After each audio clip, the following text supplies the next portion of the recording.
Hello everyone, Ankit here and today we're gonna talk about Money Heist Season 1 Episode 1। अच्छे से episode 1 का break down करेंगे। तो series के स्टार्टिंग में हमें एक कैरेक्टर दिखाई जाती है जिसका नाम होता है टोक्यो एंड टोक्यो हमें बताती है उसने यहाँ पे टोटल 15 बड़ी चोरियां की है, बट लास्ट 10 दिन से वो छुपी हुई है, इधर उधर भटक रही है, इधर उधर छुपी हुई है पुलिस से, क्योंकि लास्ट चोरी के टाइम पे उसके बॉयफ्रेंड को सिक्योरिटी गार्ड ने मारी थी गोली। उसी सिक्योरिटी गार्ड को टोक्यो ने गोली मारी एंड वो यहाँ पे एक चोर से बन गई एक कातिल। अब यहाँ पे 10वें या 11वें दिन वो बाहर निकलती है अपनी वैनिटी वैन से तैयार होके एंड वो जाती है अपनी मम्मी को कॉल लगाती है कि मम्मी बोलती है ये सब क्या चल रहा है, तो वो बताती है आपने देखा ही होगा न्यूज़ में क्या चल रहा है। फिर टोक्यो बताती है कि मैं यहाँ से अब दूर जाने वाली हूँ। इमोशनल होके उसकी मम्मी बोलती है क्या तुम ऐसे ही बिना मिले जाने वाली हो, तो टोक्यो उनसे मिलने के लिए बोलती है, उनको पूछती है क्या तुम अकेले हो, अगर अकेले हो तो सामने वाले किराने की शॉप है उस किराना स्टोर पे आ जाओ, मैं वहीं पे आपको मिल जाऊंगी। एंड यहाँ पे टोक्यो कॉल रख के निकलने वाली होती है, पीछे से एंट्री होती है प्रोफेसर की जो यहाँ पे एक बहुत बहुत मेन कैरेक्टर प्ले करने वाले हैं। तो रेड कलर की कार में उनकी एंट्री होती है एंड वो टोक्यो से बात करने का ट्राई करते हैं। सबसे पहले उसको बोलते हैं क्या मैं तुम्हें कहीं छोड़ दूं, तो टोक्यो मना कर देती है। देन वहाँ पे जो उनकी कॉल में कन्वर्सेशन हुई थी उसकी मम्मी के साथ, उसके बारे में बात करने लगते हैं प्रोफेसर। तो टोक्यो को गुस्सा आता है। देन टोक्यो गन पॉइंट पे ले लेती है प्रोफेसर को एंड प्रोफेसर से पूछती है कौन हो तुम, पुलिस से हो। देन प्रोफेसर उसको बताते हैं कि जहाँ तुम जा रही हो वहाँ पे तुम्हारी मम्मी के साथ मिलके पुलिस ने ऑलरेडी अपना जाल बिछा लिया है तुम्हें पकड़ने के लिए। एंड विश्वास दिलाता है प्रोफेसर कुछ फोटोज बता के एंड यहाँ पे टोक्यो को विश्वास हो जाता है प्रोफेसर पे। देन प्रोफेसर उसे बताते हैं मैं कुछ ऐसे लोगों को ढूंढ रहा हूँ जिनके पास खोने के लिए कुछ भी नहीं है, क्योंकि मुझे करनी है एक बहुत बड़ी चोरी जो होने वाली है हिस्ट्री की सबसे बड़ी चोरी। तो वो क्या चोरी होने वाली है वो हमें आगे देखने को मिलेगा। जैसे ही प्रोफेसर उसे बताते हैं क्या तुम्हें 250 करोड़ यूरोस की खनक सुनाई दे रही है, ये अमाउंट सुनते ही टोक्यो एकदम शॉक हो जाती है एंड रेडी हो जाती है प्रोफेसर के साथ इस चोरी को करने के लिए। देन टोक्यो प्रोफेसर के साथ मिल जाती है। 8 मेंबर चोरी के प्लस 1 मेंबर जो इनका लीडर है प्रोफेसर, उन सबका एक टीम अप सीन दिखाया जाता है एंड वो सभी लोग जाते हैं एक घर की तरफ। उस घर में उन्हें इस चोरी की प्लानिंग करनी होगी।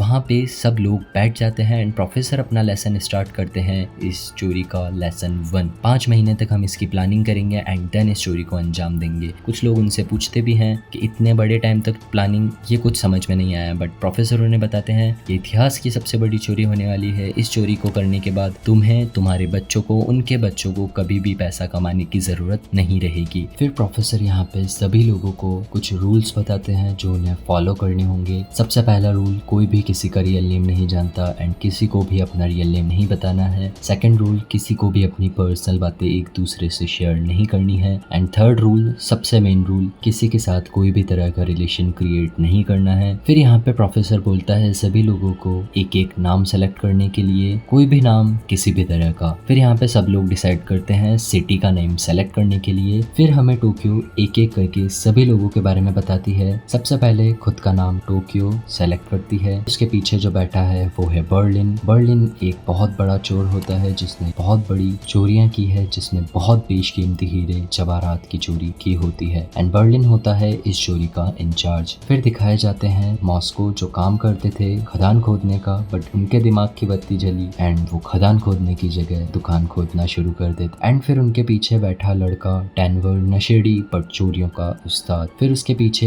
एक लड़का जिसका नाम है रियो, कम एज बट बचपन से हैकिंग का कीड़ा दिमाग में। फिर 2 भाई ऑस्लो एंड हेलसिंकी, क्योंकि हर चोरी में दिमाग के साथ साथ मसल पावर का होना भी जरूरी है, सो 2 सर्बियन पहलवान। नायरोबी एक पॉजिटिव गर्ल एंड नकली नोट बनाने में बचपन से माहिर, अब से यही इनकी चोरी की क्वालिटी कंट्रोल मैनेजर। एंड फिर दिखाए जाते हैं इस चोरी के सबसे खतरनाक दिमाग प्रोफेसर, जिनका अभी तक कोई भी रिकॉर्ड नहीं है पुलिस के पास। इन्होंने 19 साल के बाद आईडी बनाई ही नहीं, दैट्स व्हाई इनका कोई भी चोरी का रिकॉर्ड पुलिस के पास नहीं होता है। फिर टोक्यो पूछती है हम डाका सिक्का कहाँ डालने वाले हैं। प्रोफेसर बताते हैं चोरी होगी the royal mint of Spain में। फिर सभी लोग मास्क लगा के कॉस्ट्यूम पहन के रेडी होते हैं एंड छोटा सा फनी कॉन्वर्सेशन बिटवीन बॉयज दिखाया जाता है अबाउट द मास्क। एंड फिर वो लोग एक जगह जाते हैं जहाँ उनका सारा सामान पड़ा होता है जिसमें गन्स एंड बारूद होते हैं। एंड फिर सारा सामान गन्स बारूद वगैरह सब जाने वाला था खुद पुलिस की गाड़ियों में इन रॉयल मिंट ऑफ स्पेन। वो लोग एक बहुत बड़े ट्रक एंड बाकी पुलिस कार्स पर अटैक करते हैं। उनके सिग्नल्स को रियो द्वारा ब्लॉक कर दिया जाता है। वो लोग पुलिस को गन पॉइंट पर लेकर एंट्री करते हैं बैक डोर से रॉयल मिंट ऑफ स्पेन में। And Tokyo and Nairobi entry लेने वाली होती है फ्रंट डोर से रॉयल मिंट ऑफ स्पेन में एज अ विजिटर। फिर सीन चेंज होता है एंड दिखाया जाता है एक स्टूडेंट्स का ग्रुप जो विजिट करने आया था the royal mint of Spain में। अब एक तरफ टोक्यो एंड नायरोबी एंट्री लेती है, दूसरी तरफ बाकी सभी लोग बैक डोर से अंदर आते हैं। कुछ दो वर्कर्स के बीच की लव स्टोरी दिखाई जाती है। अब एंट्री के बाद गन फायर करके सभी लोगों को एक जगह इकट्ठा करते हैं क्योंकि रियो ने अलार्म हैक कर दिए थे तो ये लोग बाहर पुलिस से कनेक्ट नहीं कर पाते हैं। एंड सभी लोगों को एक एक करके होस्टेज बना लिया जाता है जहां प्रोफेसर एक कबाड़ जगह से इन लोगों पर नजर रखा हुआ होता है कुछ कंप्यूटर्स के थ्रू। फिर बच्चों को एक जगह इकट्ठा किया जाता है बट उन्हें उनकी मेन लड़की नहीं मिलती है। टोक्यो उसे बहुत ढूंढने का ट्राई करती है। फिर बहुत ढूंढने के बाद वो मिलती है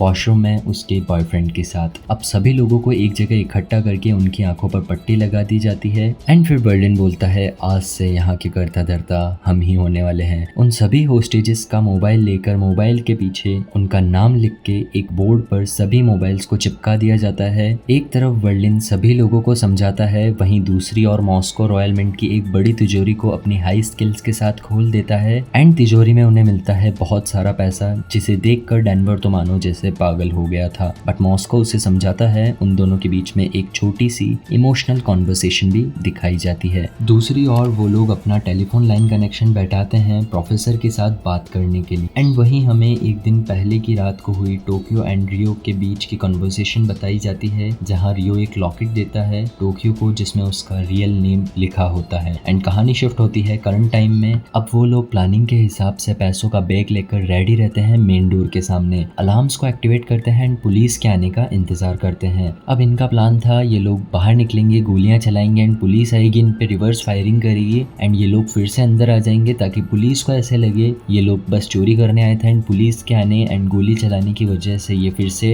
रॉयल मिंट के अंदर जा चुके हैं। बट ये सिर्फ इनका प्लान था। प्लान के हिसाब से ये लोग बाहर निकलते हैं, पुलिस आती है। अब यहाँ हो जाती है एक बहुत बड़ी प्रॉब्लम। टोक्यो टाइम से पहले ही बाहर निकल जाती है, फायरिंग करने लगती है, पुलिस आती है एंड रिवर्स फायर करती है। बट टोक्यो को बचाने के लिए रियो भी बाहर जाता है, फायरिंग करता है। उसी फायरिंग के बीच रियो को एक गोली लग जाती है एंड वो वहाँ बेहोश हो जाता है। बट इसी वजह से टोक्यो को गुस्सा आता है एंड वो पुलिस पे फायरिंग करती है एंड इसी गोलीबारी के बीच एक पुलिस वाला बहुत बुरी तरीके से घायल हो जाता है। अब यहाँ से सीन शिफ्ट होता है कहानी के एक और लीड कैरेक्टर के ऊपर जिसका नाम है रकेल। रकेल यहाँ पे एक पुलिस ऑफिसर रहती है एंड इस समय वो अपनी माँ और बेटी के साथ बैठी होती है जहाँ हमें पता चलता है रकेल की उसके पति के साथ नहीं बनती है एंड उन दोनों का हो चुका है डाइवोर्स एंड बेटी की कस्टडी मिली है उसकी माँ यानी रकेल को। वहीं रकेल जब अपनी माँ और अपनी बेटी के साथ समय स्पेंड करती है तभी उसे कॉल आता है कमिश्नर का। कमिश्नर उसे बताते हैं रॉयल मिंट में हुई चोरी के बारे में एंड अटैक के बारे में। रकेल को कमिश्नर अपॉइंट करते हैं चोरों के साथ नेगोशिएशन करने के लिए। नेगोशिएशन मतलब दोनों पार्टीज एक दूसरे के साथ बात करके एक निर्णय पे पहुंचती है। सीन शिफ्ट होता है रॉयल मिंट में जहां डेनवर टोक्यो को समझाता है ये क्या कर दिया तुमने, हमें प्लान को फॉलो करना था, किसी भी पुलिस पे डायरेक्ट फायरिंग नहीं करनी थी। तभी वहां बर्लिन आता है, रियो से पूछता है फोन कनेक्ट हुआ रियो। फिर बर्लिन प्रोफेसर को कॉल करने बोलता है, पूरी सिचुएशन समझाता है। प्रोफेसर टोक्यो से पूरी सिचुएशन के बारे में पूछते हैं, बात करते हैं जहां टोक्यो गुस्से में आकर बोलती है मैंने खुद के बचाव के लिए ये किया था, अगर टीम का कोई भी मेंबर होता तो मैं इसी तरह से फायरिंग करके खुद को बचाती। एंड इतना कह के टोक्यो यहाँ पे कॉल रख देती है। सीन शिफ्ट होता है रॉयल मिंट के बाहर जहाँ पुलिस ने अपना टेंट लगा लिया था। रकेल वहाँ पहुँचती है, वहीं उसका एक असिस्टेंट बताया जाता है जो कि उसका एक अच्छा दोस्त भी होता है एंजल। एंजल उसे पूरी सिचुएशन समझाता है। फिर रकेल अंदर आके सभी को बोलती है सब लोग अपने अपने फोन बंद करो, हम बिल्डिंग के एंटीना को फ्री करके चोरों से कम्युनिकेट करने की पूरी कोशिश करेंगे। एंड इसी के साथ रकेल स्वॉट टीम के साथ अंदर जाने का प्लान भी रेडी करती है। सीन शिफ्ट होता है फिर से रॉयल मिंट के अंदर जहां बर्लिन रियो के पास आके उसके एंड टोक्यो के बीच चल रहे रिलेशन के बारे में पूछता है एंड उन दोनों के बीच एक छोटी सी कॉन्वर्सेशन सिचुएशन बताई जाती है जहाँ हमें पता चलता है बर्लिन अभी तक 5 शादियां कर चुका है। अब बर्लिन यहाँ जाने लगता है एंड जाने के साथ ही रियो को बोलता है अब तुम जाओ एंड उस गुड़िया के साथ रहो, तुम्हें पूरे समय उस गुड़िया के साथ ही रहना है। एंड यहाँ पे एलिसन पार्कर ही वो गुड़िया होती है जिसके बारे में ये लोग बात करते हैं, जो इनके बाहर निकलने के लिए सबसे ज्यादा काम आने वाला एसेट होता है। सीन फिर से शिफ्ट होता है चोरी के पहले के समय पर, जहाँ सभी लोग अपनी प्लानिंग कर रहे थे एंड वहीं रियो एंड टोक्यो के बीच चल रहे लव स्टोरी एंड उनके बीच हुई किसिंग सीन बताई जाती है। सीन फिर से प्रेजेंट टाइम में शिफ्ट होता है जहाँ एंजल बताता है कनेक्शन बन गया है, हम उनसे बात कर सकते हैं। रकेल बोलती है अभी फोन लगाओ, हम अभी चोरों से बात करेंगे। तभी वहाँ कहानी के एक और कैरेक्टर सेंट्रल इंटेलिजेंस से कर्नल प्रियतो दिखाए जाते हैं एंड तभी कॉल कनेक्ट होता है रॉयल मिंट में, जहाँ बर्लिन रकेल का कॉल ट्रांसफर करता है प्रोफेसर को। वहाँ रकेल प्रोफेसर से फर्स्ट टाइम बात करती है एंड वहीं उन्हें पता चलता है प्रोफेसर वॉइस चेंजिंग की एक मशीन यूज कर रहे हैं अपनी आइडेंटिटी छुपाने के लिए। फिर प्रोफेसर रकेल से पूछते हैं उन पुलिस वालों के बारे में जिन्हें गोली लगती है। रकेल बताती है अब वो खतरे से बाहर हैं। फिर प्रोफेसर बोलते हैं हमें एक हेलीकॉप्टर की जरूरत है ब्राजील तक जाने के लिए, बट ये तो सिर्फ इनके प्लानिंग का हिस्सा था, जहाँ इन्हें जरूरत थी तो सिर्फ समय की। रकेल वहाँ बोलती है हेलीकॉप्टर आने में टाइम लगेगा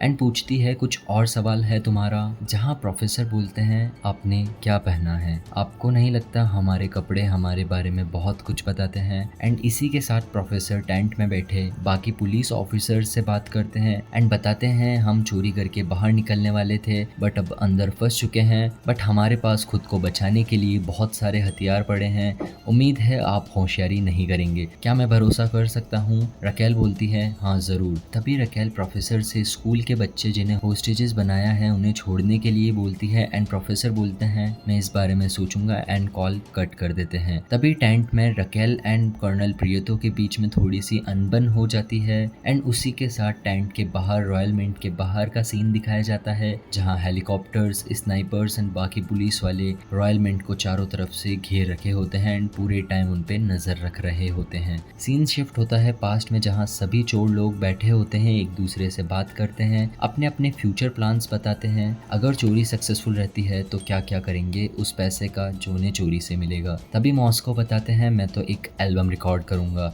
एंड इसी के साथ मॉस्को सभी लोगों को एक गाना गाकर सुनाते हैं, सभी लोग बहुत खुश होते हैं, डांस करते हैं। सीन फिर से प्रेजेंट टाइम में शिफ्ट होता है जहां बर्लिन आता है, सभी होस्टेजेस को मास्क हटाने बोलता है एंड उन्हें बोलता है आपको सोने के लिए स्लीपिंग बैग, खाने के लिए सैंडविच और हमारे जैसे कपड़े मिलेंगे एंड नकली गन्स भी आप लोगों को दी जाएगी, बस आपको जैसा हम कहें वैसा करना है, हमारा पूरा साथ देना है, अगर आप लोग हमारी बात मानेंगे तो आप खतरे से बाहर रहेंगे। बाहर पुलिस टेंट में रकेल बाहर जाती है सिगरेट पीने के लिए, तभी उसे पता चलता है बहुत सारे पुलिस वाले अपनी गाड़ियां लेकर रॉयल मिंट के बाहर जा रहे हैं। वो अंदर जाती है एंड कर्नल प्रियतो एंड स्वाट टीम के ऑफिसर से पूछती है अंदर जाने की परमिशन तुम्हें कहाँ से मिली, किसने तुम्हें अंदर जाने के लिए बोला है। कर्नल प्रियतो रकेल को बाहर लाते हैं एंड उसे समझाते हैं, बताते हैं अंदर स्टूडेंट्स के साथ एक लड़की फंसी हुई है जो यूनाइटेड किंगडम के एम्बेसडर की बेटी है एंड उसे बताता है चोरों को ये बात नहीं पता होगी, बट अगर उन्हें ये बात पता चलेगी तो उनके निशाने पर वो लड़की आ जाएगी, बट उन लोगों को ये बात नहीं पता थी प्रोफेसर ने ये सब ऑलरेडी प्लान कर लिया है। जहाँ सीन शिफ्ट होता है पास्ट में एंड प्रोफेसर सबको बताते हैं पुलिस फर्स्ट नाइट ही अंदर आने की कोशिश करेगी उस वीआईपी लड़की को बचाने के लिए, बट उनकी ये सबसे बड़ी गलती होगी एंड यहाँ पे यही हमारी सबसे बड़ी जीत होने वाली है। अब यहाँ स्वॉट टीम रेडी रहती है अंदर जाने के लिए। प्रोफेसर रॉयल मिंट के अंदर कॉल लगा के बर्लिन को कहते हैं वो लोग अंदर आ रहे हैं, जहाँ बर्लिन बोलता है हम लोग तैयार हैं। अब बाहर से पुलिस की टीम अंदर जाने की पूरी तैयारी कर चुकी होती है, वो पीछे की तरफ एक दरवाजे के पास जाती है, गेट में एक हॉल करती है, हॉल के अंदर से एक कैमरा डालती है। दूसरी ओर एलिसन पार्कर कॉल करके बताती है मेरा नाम एलिसन पार्कर है, मैं यूके के एम्बेसडर की बेटी हूँ, अंदर मत आना, हमने उन्हीं के जैसे कपड़े पहने हैं, प्लीज अंदर मत आना। दूसरी ओर पुलिस ने जो हॉल में कैमरा डाला था उनसे उन्हें पता चलता है, वो लोग देखते हैं अंदर सबको सेम कपड़े पहना दिए गए हैं एंड उनके पास है बहुत सारे गन्स एंड बारूद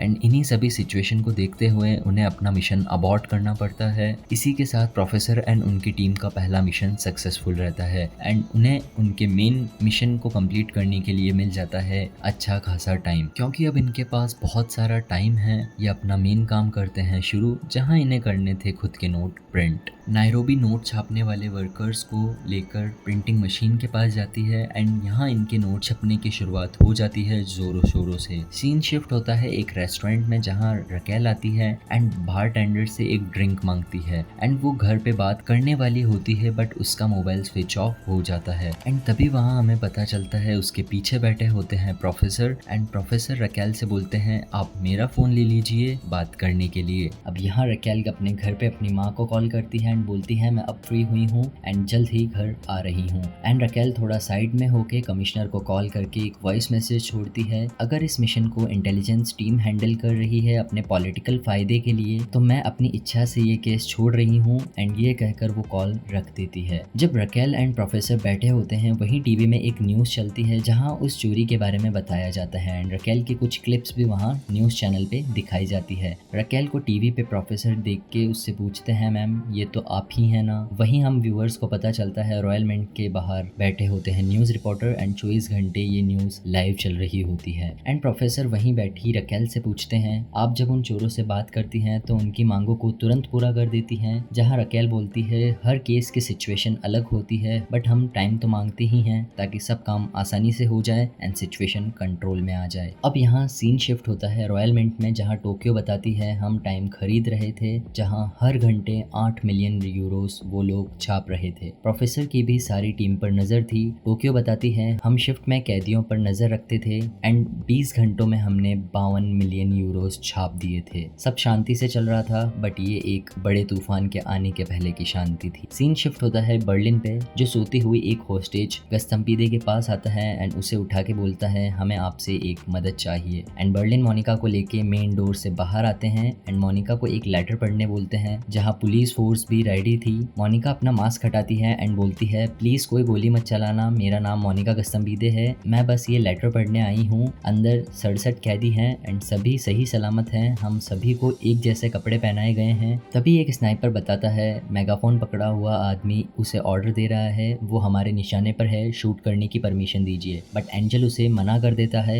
एंड बर्लिन, मोनिका एंड बाकी सब फिर से रॉयल मिंट के अंदर चल जाते हैं। सीन शिफ्ट होता है जहाँ रकेल अपने घर आ जाती है after a long stressful day. वो आके अपनी बेटी के पास सो जाती है। सीन अगेन शिफ्ट होता है रॉयल मिंट में जहाँ बर्लिन सबको बोलता है आप सब लोग यहाँ सुरक्षित हैं, बस आप लोगों को जैसा हम कहें हमारी बात माननी है। फिर बर्लिन कुछ हट्टे कट्टे लोगों को सेलेक्ट करता है एंड वहाँ सब लोगों को अपने अपने घर मैसेज भेजने की परमिशन देता है जहाँ सभी होस्टेजेस घर पे बता सकते हैं हम यहाँ सही सलामत हैं। बर्लिन जिन हट्टे कट्टे लोगों को सेलेक्ट करता है उन्हें नीचे ले जाया जाता है एंड मॉस्को उन्हें जमीन में खुदाई करने बोलता है। अब ऊपर सब लोग अपना एक छोटा मैसेज वीडियो में बोलकर घर वालों को भेजते हैं। रियो एलिसन पार्कर के साथ बात करता है, तभी वहाँ टोक्यो आती है एंड उन दोनों के बीच चल रहे लड़ाई को वो लोग बात कर सॉल्व करने का ट्राई करते हैं। तभी पीछे से एलिसन पार्कर वहाँ पड़े मोबाइल में इंटरनेट का यूज करके उसकी न्यूड्स फोटोज जो फर्स्ट एपिसोड में उसके बीएफ ने अपलोड की थी उन्हें डिलीट करने मोबाइल चलाती है। बट मोबाइल में इंटरनेट ऑन होते ही पुलिस उन्हें ट्रैक कर लेती है। अब एक तरफ रियो एंड टोक्यो की अनबन चल रही होती है, वहीं पुलिस एलिसन पार्कर के मोबाइल का कैमरा हैक कर लेती है। जैसे ही रियो देखता है एलिसन पार्कर उसका मोबाइल चला रही है, वो उसकी तरफ आता है, उससे रोकता है, मोबाइल छीनता है एंड मोबाइल को फेंक देता है। बट अब इसी बीच पुलिस को एक फुटेज मिल जाती है जहां उन्हें दीवार पर चिपकाए हुए सभी मोबाइल एंड रियो की फोटो मिल जाती है। सीन शिफ्ट होता है जहां मॉस्को सभी सेलेक्टेड होस्टेजेस से खुदाई करवा रहा था। वहीं एक होस्टेज आर्तुरो वहां बैठे एक लड़के को बोलता है ये लोग हमें मार देंगे, हमें कुछ करना होगा एंड उस लड़के को बोलता है तुम जाओ एंड कुछ ऐसे हथियार ढूंढो जिनकी मदद से हम यहाँ से निकल पाए। सीन शिफ्ट होता है रकेल के घर पर जहाँ उसे कमिश्नर का कॉल आता है एंड वो उससे बोलते हैं ये क्या लगा रखा है रकेल, तुम 6 बजे मुझे मैसेज करती हो एंड केस छोड़ने की बात करती हो, ये सब कैसे चलेगा? या तो मुझे मुंह पर बोल दो कि अंदर बैठे सभी 67 कैदियों की तुम्हें परवाह नहीं है। इसी तरह कमिश्नर फिर से ज्वाइन करने समझाते हैं एंड बताते हैं जल्द अपनी टीम के पास पहुंचो, हमारे पास किसी की फोटो लगी है। सीन अगेन शिफ्ट होता है खुदाई की जगह पे जहाँ वो 2 होस्टेजेस हथियार कलेक्ट करने का प्लान बनाते हैं। आर्तुरो उस दूसरे बच्चे को बोलता है तुम जाओ एंड वहां जाके उनके सभी सामानों को चेक करो। अब दूसरा लड़का जाता है, सभी सामान को चेक करता है एंड उन्हें पता चलता है उनके पास है बहुत सारा बॉम्ब एंड बहुत सारा बारूद। अब बाहर पुलिस टेंट में रकेल फिर से आ जाती है, फिर से एक नए जोश के साथ वो आती है एंड एंजल उसे बताते हैं रियो के बारे में जो गलती से एलिसन पार्कर के मोबाइल के हैक होने के बाद रिकॉर्ड हो गया था। एंजल बताता है 25 साल का लड़का है। तभी रकेल बोलती है मुझे पूरा वीडियो देखना है एंड वीडियो से उन्हें कुछ और भी क्लूज मिलते हैं, लाइक गन्स कहाँ से है, सभी होस्टेजेस के मोबाइल दीवार पर चिपकाए हुए हैं उनके नाम के साथ। अब रकेल यहाँ कॉन्फिडेंट थी एंड वो कॉल करती है प्रोफेसर को एंड प्रोफेसर कॉल उठा के बोलते हैं मैं बस आप ही को याद कर रहा था एंड आपका कॉल आ गया। जहाँ प्रोफेसर थोड़ी सी बात के बाद बताते हैं हमें खाने एंड कुछ दवाइयों की जरूरत है एंड प्रोफेसर पूछते हैं अब आप बताएं आपने मुझे क्यों कॉल किया है। रकेल प्रोफेसर को बोलती है तुम्हारी टीम में से एक लड़के का चेहरा हमारे पास है एंड अगर तुमने सरेंडर नहीं किया तो तुम सभी लोगों का चेहरा न्यूज चैनल पे होगा। बट प्रोफेसर उनकी बातों पे भरोसा नहीं करते। जहाँ रकेल उसे डिटेल्स बताती है तुमने होस्टेजेस के मोबाइल एक दीवार पे उनके नाम के साथ चिपकाए हुए हैं एंड रकेल बोलती है तुम्हारे पास 1 घंटा है, जल्द सरेंडर कर दो एंड इतना बोल के रकेल कॉल रख देती है। अब यहाँ प्रोफेसर रॉयल मिंट के अंदर कॉल लगा के बर्लिन को बताते हैं पुलिस के पास दीवार पर लगे होस्टेजेस के मोबाइल की तस्वीर है। प्रोफेसर बर्लिन से बोलते हैं एक मोबाइल अभी भी गायब है, पता लगाओ वो किसका है, वो कहाँ है, नहीं तो हम सब पकड़े जाएंगे। सीन शिफ्ट होता है जहाँ 2 होस्टेजेस जो वर्कर्स थे रॉयल मिंट के अंदर आर्थुरो एंड मोनिका गस्तम्बीदे, वहाँ आर्थुरो इमोशनल करता है मोनिका को एंड उसे बोलता है तुम बच्चा मत गिराओ, तुम बच्चा रखो। बट ये सब उसकी चाल थी। वो मोनिका को इमोशनल करके उसे बोलता है एक फोन चुराने के लिए जो उसका सेकंड फोन था उसके ऑफिस में उसके जैकेट की पॉकेट में। वो मोनिका को मोबाइल लेकर आने के लिए बोलता है। अब एक तरफ आर्थुरो मोबाइल लाने बोलता है, उसे समझाता है कैसे लाना है, दूसरी ओर वहाँ बर्लिन आ जाता है। अब बर्लिन को बस इतना पता था पुलिस के पास फोटो है अंदर की, रियो ने उसे कुछ भी नहीं बताया था एंड इसी वजह से वहाँ वो सबसे पूछता है। दूसरी ओर पुलिस को रियो का रियल नेम एंड आइडेंटिटी पता चल जाती है। अब यहाँ बर्लिन थोड़ा सा सख्ती से होस्टेजेस से पूछने लगता है एंड उनके नहीं बताने पर उनके कपड़े उतरवाने लगता है। बट उसी वक्त रियो उसके पास आ जाता है, बोलता है मुझे पता है क्या हुआ है। बर्लिन को सारी बात बताता है एंड बोलता है मैं बस 1 सेकंड के लिए भटक गया था एंड उसी दौरान उसने मोबाइल लेकर कुछ तो मोबाइल में किया था जिस वजह से शायद पुलिस के पास यहाँ अंदर की तस्वीर चल गई है। बट बर्लिन उससे पूछता है तुम्हारी क्या प्रॉब्लम है, बार बार ये तुमसे गलतियां क्यों हो रही है। तब रियो बताता है वहाँ बस टोक्यो आ गई थी, इस वजह से मेरा ध्यान हट गया था। बट अब रियो की इस गलती को देखते हुए प्रोफेसर के मना करने के बाद भी वो उसे सजा दिलवा देता है, उसे गोडाउन में ले जाके ओस्लो एंड हेलसिंकी से पिटवा देता है। सीन शिफ्ट होता है पुलिस रैंक में जहाँ रकेल एंजल बात करते हैं। रकेल बोलती है मैं कुछ खाने बाहर कॉफी शॉप में जा रही हूँ। रॉयल मिंट में भी कुछ खाने पीने का सामान एंड दवाइयाँ पकड़ा दी जाती है। अब रॉयल मिंट के अंदर कुछ लड़कियों को एक रूम में बिठाया जाता है जिन पे ओस्लो नजर रखे हुए होता है। वही मोनिका चालाकी से ओस्लो को चकमा देके आर्थुरो के बताए अनुसार उसके जैकेट की पॉकेट से मोबाइल निकाल लेती है। बट उसी वक्त वहाँ डेनवर पहुंच जाता है एंड डेनवर यहाँ मोनिका को बाहर आने के लिए बोलता है। सीन शिफ्ट होता है उसी कैफे में जहाँ रकेल नाश्ता करती है एंड वही एंट्री होती है प्रोफेसर की। अब प्रोफेसर उससे आके कुछ क्वेश्चंस पूछने लगते हैं, वो लोग कितने लोग हैं, वो लोग निकलना चाहते होंगे। तभी रकेल वहाँ से जाने लगती है एंड उसे एंजल का कॉल आता है। एंजल उसे रियो के बारे में बताता है एंड ये बताता है रियो के साथ कुछ दिन पहले एक लड़की आई थी रॉयल मिंट के अंदर एंड उसे उस लड़की की उस सेकंड पार्टनर की फोटो भेजता है। प्रोफेसर पीछे से मोबाइल में देखने का ट्राई करते हैं। अब रकेल को शक हो जाता है प्रोफेसर पे एंड वो उसे पकड़ती है एंड टेबल पे गिराती है एंड उससे पूछने लगती है कहाँ है रिकॉर्डर, हर बार तुम यहाँ मेरे आने पे पहुंच जाते हो, कौन से न्यूज चैनल से हो। जहाँ प्रोफेसर उसे बोलते हैं आप क्या बोल रहे हैं, मैं रिपोर्टर नहीं हूँ, मेरा नाम साल्वाडोर मार्टिन है, मेरा वॉलेट चेक कर लो। एंड वहाँ एक बारटेंडर भी रकेल को बोलता है क्या हुआ, मैं इसे जानता हूँ, ये रोज यहाँ आता है, का नाम साल्वाडोर मार्टिन है। जहाँ रकेल उसे छोड़कर बिना कुछ बोले वहाँ से चल जाती है। सीन शिफ्ट होता है रॉयल मिंट में जहाँ डेनवर मोनिका को बच्चा गिराने से मना करता है एंड बोलता है तेरे को बच्चे के लिए पैसा लगेगा एंड उसे एक नोट की गड्डी देता है। वो छुपाने बोलता है। अब वो पहले से टेंशन में होती है क्योंकि उसके पास रहता है आर्थुरो का मोबाइल, इसी वजह से वो पैसा रख लेती है। बट उन दोनों की बात के बीच में ही वहाँ बर्लिन आ जाता है एंड पूछता है क्या हुआ, ये क्या हो रहा है। अब मोनिका वहाँ से जाने लगती है बट बाय चांस जाते वक्त चुराए हुए मोबाइल में एक नोटिफिकेशन बेल बज जाती है। बर्लिन उसके कपड़ों में चेक करता है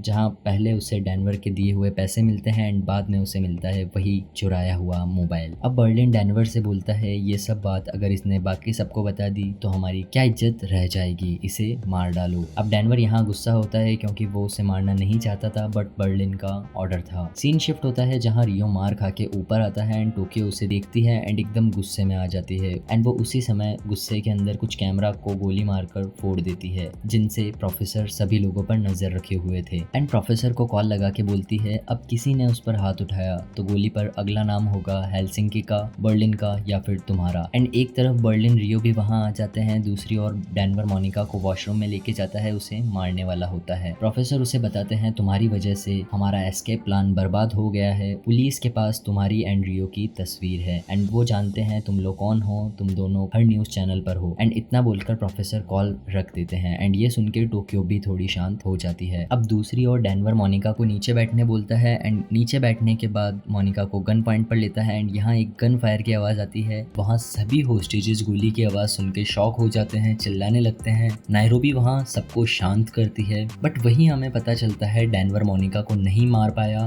वो गोली साइड में चला देता है। अब मोनिका डेनवर को थैंक यू बोलती है एंड बोलती है तुम उन्हें बोल देना तुमने मुझे मार दिया एंड मैं छुप जाऊंगी। जहाँ डेनवर बोलता है कहाँ छुपेगी तू, मोनिका बोलती है मैं दूसरे एक लॉकर में छुप जाऊंगी, मुझे कोड पता है। बट डेनवर बोलता है वो लोग पहचान लेंगे। मोनिका उसे बोलती है तुम गोली मेरे पैर पे मार दो जिनसे उन्हें शक भी नहीं होगा। अब डेनवर क्या करता, उसे गोली मारनी पड़ती है। अब डेनवर उसकी थाई पर गोली मारता है। अगेन गोली चलने की वजह से बर्लिन को शक हो जाता है एंड वो चेक करने जाता है वहीं वॉशरूम में एंड डेनवर से बोलता है 2 गोलियां, तुम्हारा निशाना खराब है या नीयत खराब थी। जहां डेनवर बर्लिन पे ही गुस्सा हो जाता है एंड बोलता है तूने काई को नहीं मारा इसको, तेरे को अपने हाथ गंदे नहीं करने थे इसलिए मेरे हाथ खून से रंग दिए। अब बर्लिन डेनवर को बोलता है नीचे कोयले की भट्टी में इसे फेंक देना और उसके बाद ये सब साफ कर देना। ये बोल के बर्लिन वहां से चल जाता है। सीन शिफ्ट होता है रकेल के घर पे, जहाँ रकेल की मॉम इधर उधर कुछ ढूंढ रही थी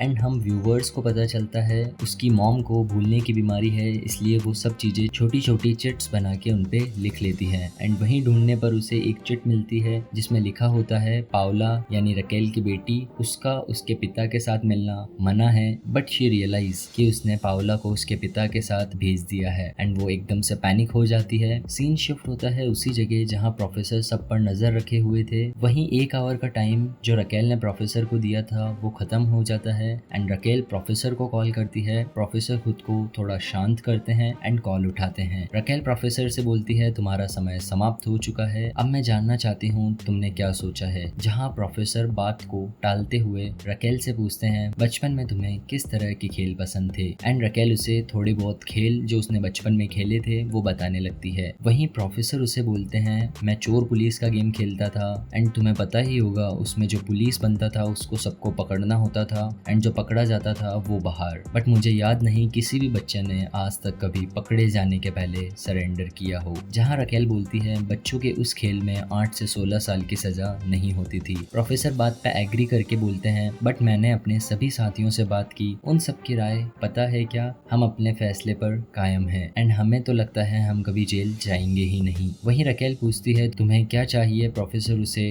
कुछ टैंक्स, ट्रक्स एंड एक जहाज की मांग करते हैं जो बस पुलिस का ध्यान भटकाने के लिए था। रकेल बोलती है तुम्हारी मांगे पूरी करना हमारे लिए इतना आसान नहीं होगा। जहां प्रोफेसर उसे थोड़ा धमकाते हैं एंड बोलते हैं उन 67 होस्टेजेस को बचाना एंड सेम टाइम पे हम लोगों को पकड़ना तुम्हारे लिए आसान नहीं होगा एंड मैं उन 67 कैदियों को नुकसान नहीं पहुंचाना चाहता। वहीं प्रोफेसर और रकेल की बात के बीच प्रोफेसर के पर्सनल मोबाइल पर उसे रकेल की मॉम का कॉल आता है। उसकी माँ परेशान होती है क्योंकि उसने पाउला को उसके डैड के साथ भेज दिया था। प्रोफेसर रकेल को समझा के वहीं कॉल रख देते हैं एंड उसके पर्सनल मोबाइल पर जो उसकी माँ का कॉल आता है उसे अटेंड करते हैं। अब यहाँ रकेल की मॉम प्रोफेसर से बोलती है मैं रकेल मौर्य की मॉम बोल रही हूँ, सुबह इस नंबर से मुझे वॉइस मेल आया था रकेल का, क्या आप रकेल को जानते हैं, रकेल कहाँ हो सकती है, क्या आप मेरी रकेल से बात करवा सकते हैं। एंड ये एक प्रोफेसर के लिए बहुत बड़ी अपॉर्चुनिटी थी पुलिस टेंट में जाने की। पुलिस टेंट में प्रियतो रकेल से बोलते हैं मैं सभी टैंक्स का बंदोबस्त करवाता हूँ। रकेल बोलती है वो लोग कहीं नहीं जा रहे। अब यहाँ रकेल को उनका पूरा प्लान समझ में आने लगा था।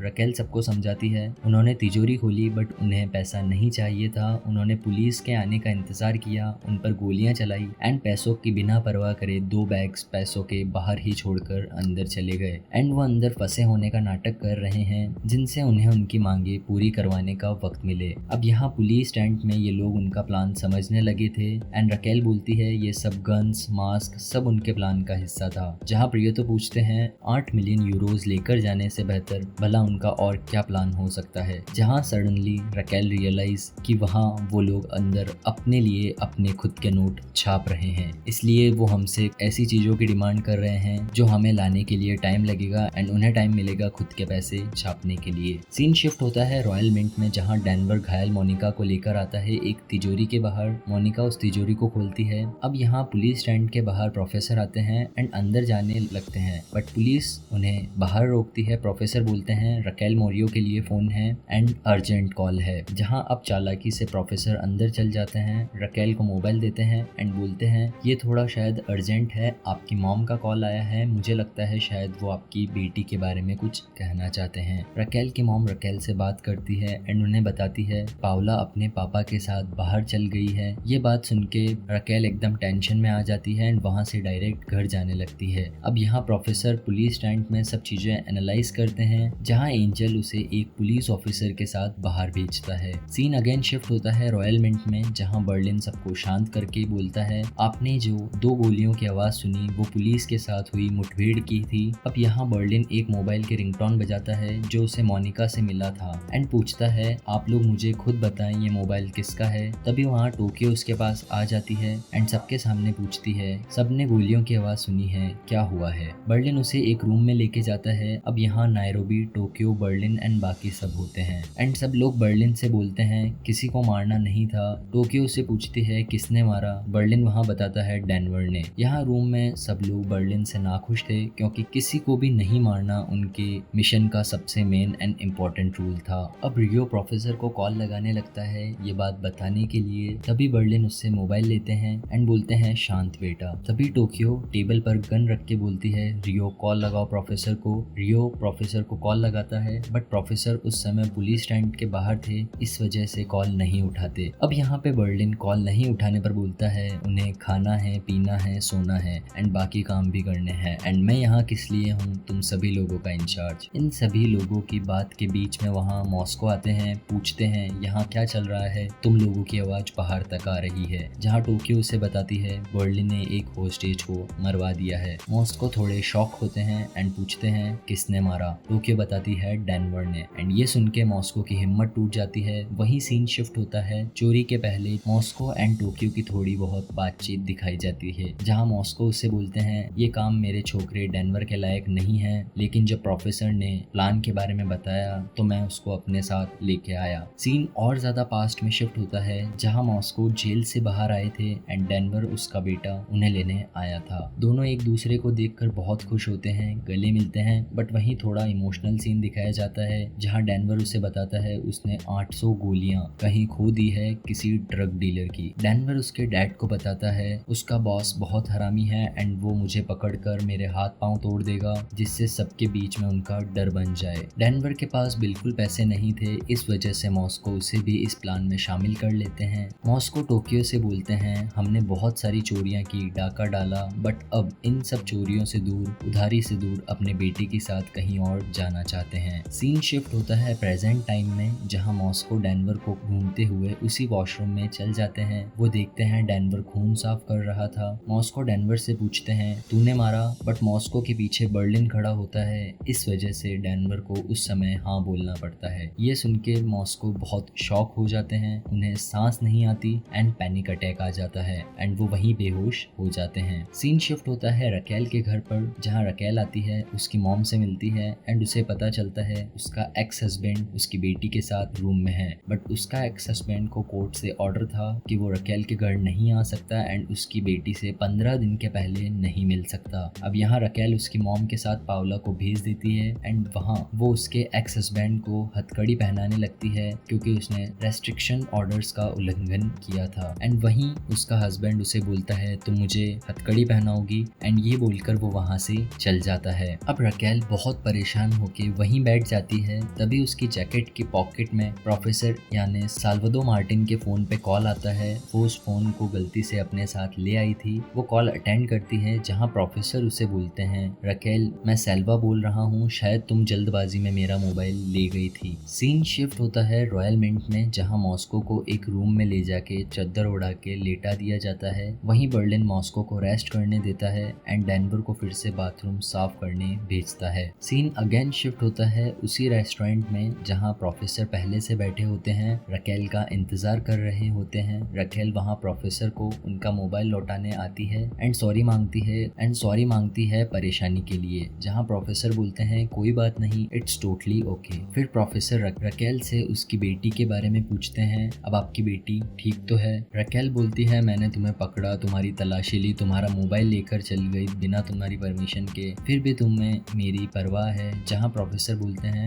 मोबाइल तुम गलती से ले गई थी एंड हथकड़ी पहनाना एंड वो सब मेरे लिए कुछ नया था लाइफ में। वहीं रकेल इन सब बातों के लिए प्रोफेसर से सॉरी बोलती है एंड शर्मिंदा महसूस करती है। एंड प्रोफेसर के ऐसे बेटी के बारे में पूछने पर रकेल वहाँ इमोशनल हो जाती है एंड वहीं वो उसे बोलती है कुछ ठीक नहीं है एंड वो उसे उसके एंड उसके एक्स हस्बैंड की बातें शेयर करने लगती है। सीन शिफ्ट होता है रॉयल मिंट में, जहाँ डेनवर उसी वॉल्ट में आता है जहाँ मोनिका को छुपाया हुआ था। डेनवर वहाँ आके उसको बोलता है हमें पैर में लगी हुई गोली को निकालना होगा, बट मोनिका उस समय उसे मना कर देती है एंड डेनवर उसके पैर पे बहता खून रोकने के लिए दवाई लगा के पट्टी कर देता है। वहीं सोते हुए मॉस्को को कुछ विजन्स आने लगते हैं। डेनवर ने मोनिका को गोली मारी, उसकी हत्या कर दी एंड उसी समय उसकी नींद खुल जाती है। एंड मॉस्को ये बात सोच सोच के बहुत परेशान हो गए थे कि डेनवर ने किसी को जान से मार दिया एंड वो डिसाइड करता है इस चोरी को यहीं छोड़ के बाहर जाने का। नीचे हॉल में ये लोग सभी होस्टेजेस को कुछ ना कुछ खाने के लिए दे रहे थे। मॉस्को उठ के नीचे आते हैं, बाहर जाने लगते हैं। हेल्सिंकी उसे रोकने का ट्राई करता है। मॉस्को बाहर का मेन डोर ओपन कर देते हैं एंड बाहर जाने लगते हैं। पुलिस भी मेन डोर के ओपन होते ही अलर्ट हो जाती है। मॉस्को बाहर जाने वाले होते हैं, तभी डेनवर आके उन्हें पटक देता है एंड रोकने के लिए ट्राई करता है। स्नाइपर्स पुलिस को बताते हैं अंदर 2 लोग लड़ रहे हैं, बट उनका चेहरा नहीं दिखता पुलिस को। मॉस्को डेनवर से बोलता है मेरे को तुझे यहाँ लाना ही नहीं चाहिए था,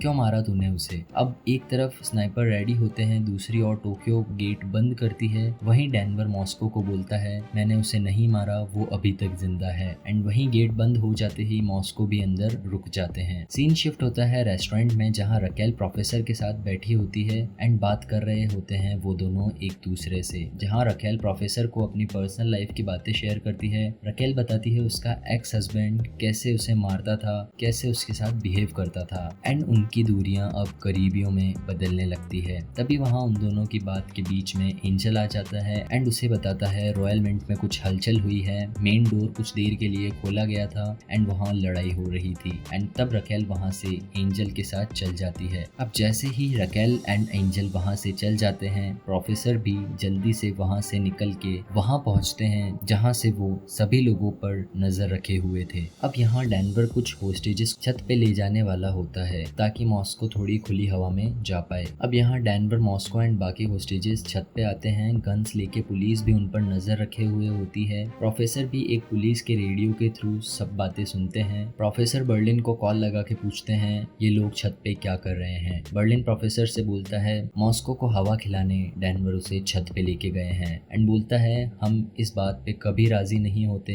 बट हमारे दोस्तों को लगता है ये बहुत अच्छा आइडिया है। जहाँ हमें पता चलता है टोक्यो एंड रियो उस पे गन पॉइंट करे हुए बैठे होते हैं। वहीं बर्लिन बोलता है हम सबको सिर्फ अपना काम दिल से करना था। वहीं नायरोबी उसे प्रिंटेड नोट बताती है एंड बोलती है तुम्हें ये काम दिल से करा हुआ नहीं लगता। अब यहाँ जब सब लोग काम बिगाड़ रहे थे तब नायरोबी अपना सारा काम दिल से कर रही थी। एंड मॉस्को फिर से पूछता है डेनवर से। डेनवर बोलता है मैंने उसे नहीं मारा, बट वहीं उनकी बात पास खड़ा आर्तुरो सुन लेता है एंड उसे लगता है डेनवर ने मोनिका को मार दिया है। वो लड़ने एंड चिल्लाने लगता है। अब यहाँ पुलिस स्टैंड में स्नाइपर्स बताते हैं वो लोग हमारे निशाने पर हैं। अब होता कुछ ऐसा है, आर्तुरो गुस्से में परेशान होता है, उसके हाथ में एक नकली गन रहती है एंड दूसरी ओर मॉस्को बोलते हैं स्नाइपर्स की हम पर नजर है, उन्हें लगना चाहिए कि हम होस्टेज हैं। एंड वो लोग सर के पीछे हाथ लगा के घुटने पे बैठ जाते हैं। अब स्नाइपर्स को लगता है आर्तुरो सभी लोगों को गन पॉइंट पर ले चुका है एंड गोली मारने वाला है। सिचुएशन बहुत क्रिटिकल हो जाती है।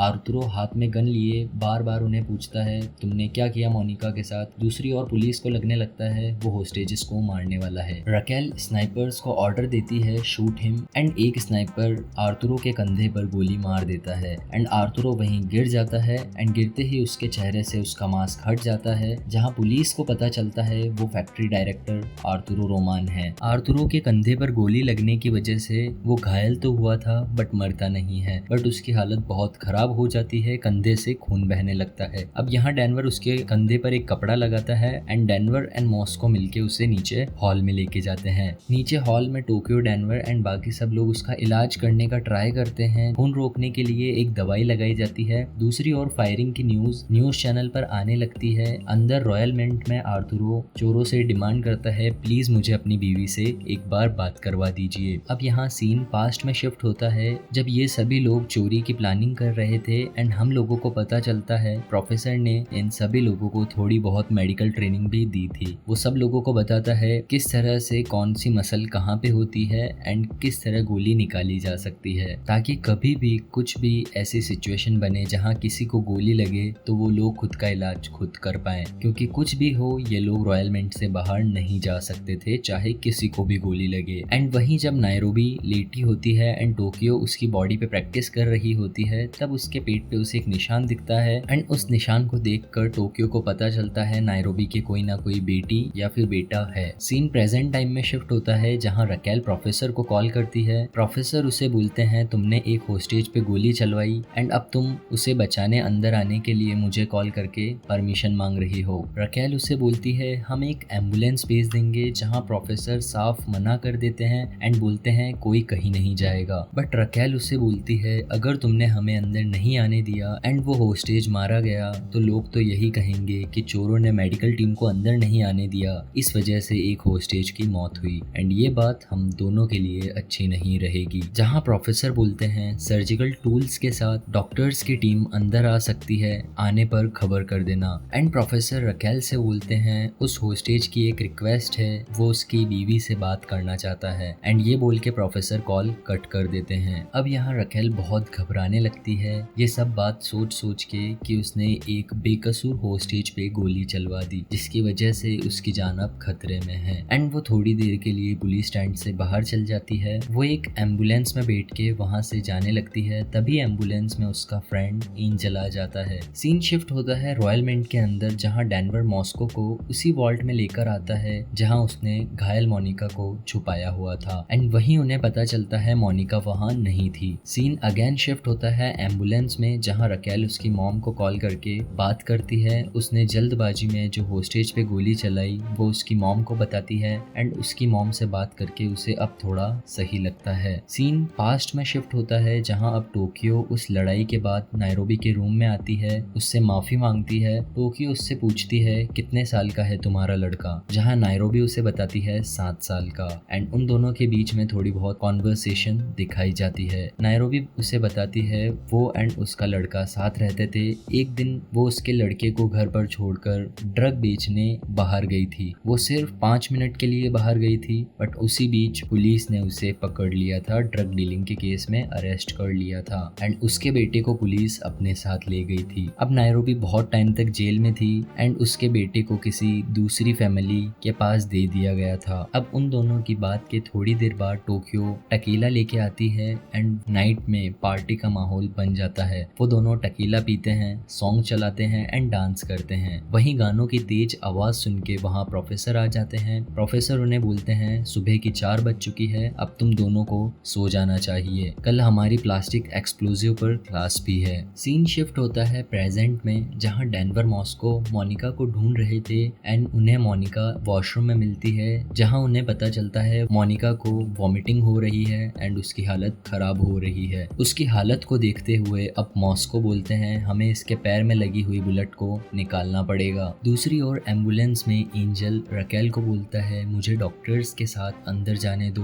पहले रकेल मना कर देती है बट एंजल उसे समझाता है मैं वहां जाके बहुत सारी इंफॉर्मेशन कलेक्ट कर सकता हूँ एंड आइडेंटिफाई कर सकता हूँ कौन चोर है। एंड यही सब बात सुन के रकेल एंजल को डॉक्टर्स के साथ अंदर जाने के लिए अलाउ कर देती है। डेनवर एंड मॉस्को मोनिका को लेके उसी वॉल्ट में आते हैं। मोनिका पूछती है ऊपर क्या हुआ। मॉस्को उसे बताते हैं पुलिस ने फैक्ट्री डायरेक्टर आर्थुरो को गोली मार दी बट वो अभी भी जिंदा है। अब यहाँ मोनिका डेनवर से बोलती है तुम्हें आर्थुरो को बताना होगा मैं जिंदा हूँ एंड मोनिका डेनवर को एक पेपर पर कुछ लिख के देती है एंड बोलती है ये आर्थुरो तक पहुँचा देना। अब यहाँ पुलिस का प्लान था 2 doctors and angel front gate से अंदर जाएंगे एंड पीछे टनल से 2 स्वॉट टीम ऑफिसर्स जाएंगे। मेडिकल टीम 6:15 तक अंदर पहुंच जाएगी एंड हाफ आवर में वो लोग ऑपरेशन पूरा कर देंगे बट मेडिकल टीम 7 बजे तक वहां ऑपरेट करेगी। एंड जब डॉक्टर्स बाहर आएंगे एंड सभी चोरों का ध्यान उनकी ओर होगा तभी पीछे टनल से गए हुए ऑफिसर्स उनके जैसे कपड़े एंड उनके जैसे मास्क लगा कर बेसमेंट में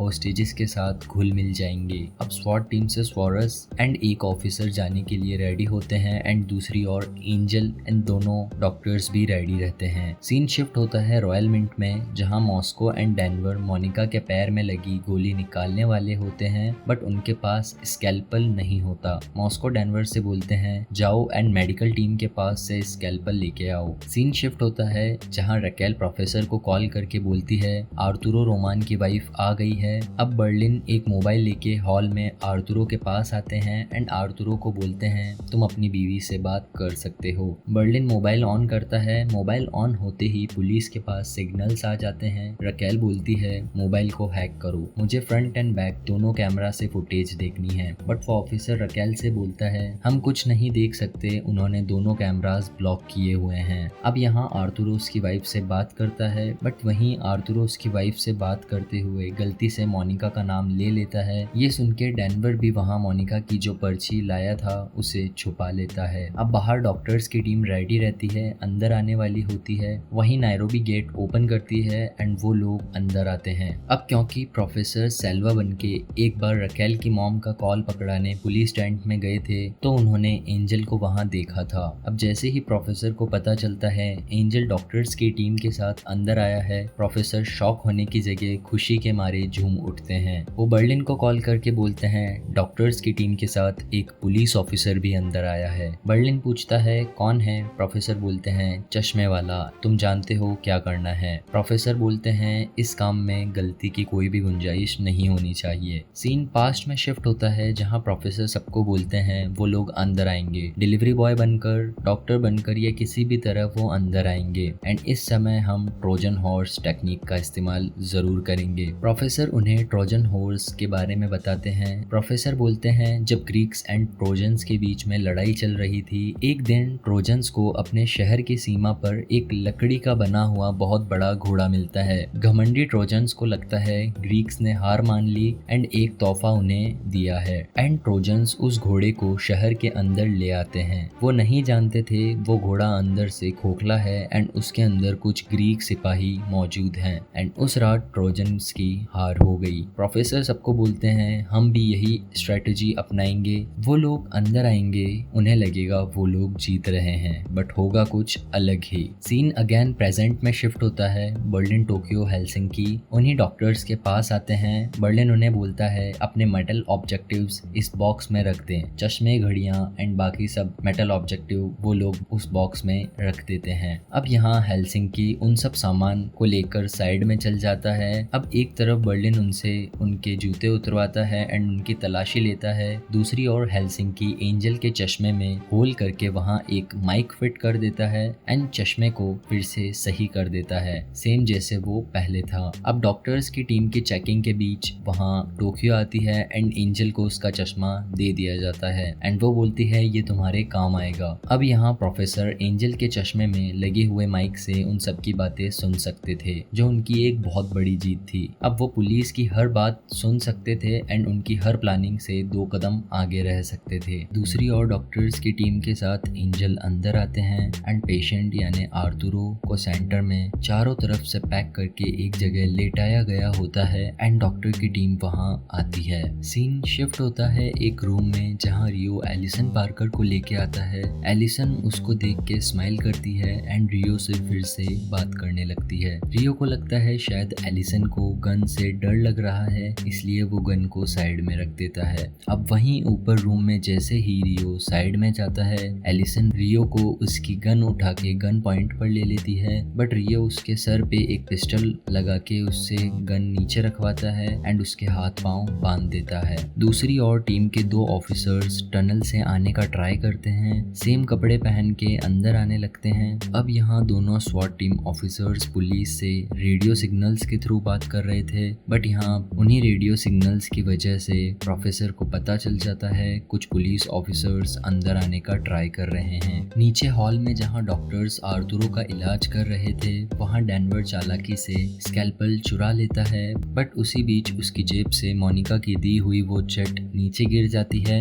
नायरोबी उसे चुपके से अपने पैर के नीचे ले लेती है। दूसरी ओर अब जहाँ मोनिका के साथ मॉस्को बैठे होते हैं, मॉस्को मोनिका का बुखार चेक करते हैं एंड वहीं मोनिका उनसे थोड़ी बहुत बात करती है। क्योंकि वो प्रेग्नेंट थी इसलिए वो पूछती है माँ बाप बनना कैसा लगता लगता है। उन्हीं के बात के बीच मोनिका बेहोश होने लगती है एंड वहीं डेनवर स्कैल्पल लेके वहां आ जाता है। डेनवर मोनिका के पैर पे एनेस्थीसिया का इंजेक्शन लगाता है एंड मॉस्को एंड डेनवर मिलके उसके पैर से गोली निकालने का ट्राई करते हैं। सीन शिफ्ट होता है वही हॉल में जहां ऑपरेशन चल रहा था। डॉक्टर आर्थुरो के कंधे से गोली निकाल देते हैं एंड उनका मिशन के हिसाब से अब सिर्फ 5 मिनट बचे थे, जहां 6:55 हो जाती है। तभी बर्लिन पास खड़े एंजल को बोलता है, अब बचा हुआ काम आप कीजिए, कंधे पर टाका आप लगाएंगे। बट यहाँ एंजल को ये काम नहीं आता था। अब हॉल में जब बर्लिन एंजल को स्टिचेस करने बोलता है वो नहीं कर पाता। तभी दूसरा डॉक्टर बोलता है मैं कर दूंगा, इन्हें छोड़ दो। तभी वहाँ हेलसिंकी आता है एंड बर्लिन से बोलता है प्रोफेसर तुमसे बात करना चाहते हैं।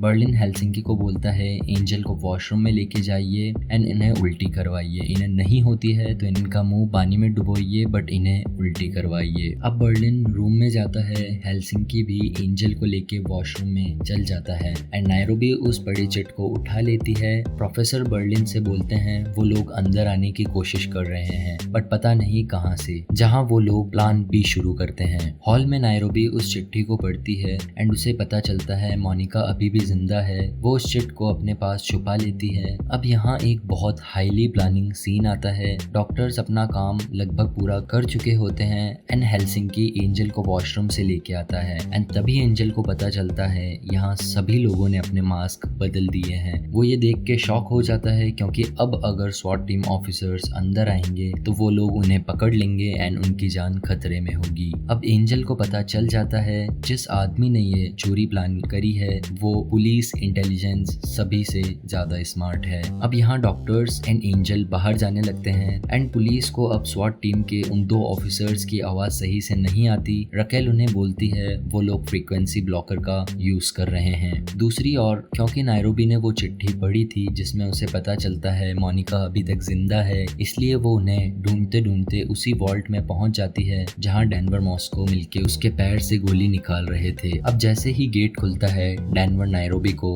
गन पॉइंट पर लेता है एंड नायरोबी को जैसे ही पता चलता है मोनिका को गोली लगी है, वो उन लोगों का पर्दाफाश करने की जगह मोनिका के पैर में लगी गोली निकालने लगती है, उनकी हेल्प करने लगती है। अब दूसरी ओर एंजल भागते हुए पुलिस कैंप में आता है। रकेल को बोलता है वो लोग हमसे बहुत आगे हैं, उन्होंने सबके मास्क बदल दिए हैं एंड उन्हें पता है पुलिस ऑफिसर्स अंदर आ रहे हैं। अगर वो दोनों पुलिस ऑफिसर्स अंदर गए तो पकड़े जाएंगे। मिशन अबॉर्ट करो, जितना जल्दी हो सकता है मिशन अबॉर्ट करो। अब यहाँ रकेल अंदर गए दोनों ऑफिसर्स से बात करने का ट्राई करती है बट प्रोफेसर फ्रीक्वेंसी ब्लॉकर का यूज कर रहे थे, इस वजह से उन दोनों ऑफिसर्स को रकेल की आवाज सही से नहीं आती। बट रकेल के बार बार बोलने की वजह से उन्हें एकदम से सुनाई देता है मिशन अबॉर्ट एंड वो दोनों पुलिस ऑफिसर्स मिशन अबॉर्ट कर देते हैं। प्रोफेसर बर्लिन को कॉल करके बोलते हैं प्लान बी सक्सेसफुल रहा एंड सीन पास्ट में शिफ्ट होता है जहां एक क्लास में प्रोफेसर थे। तभी वहां टोक्यो आती है। अब प्रोफेसर यहाँ इतने सोशल नहीं थे,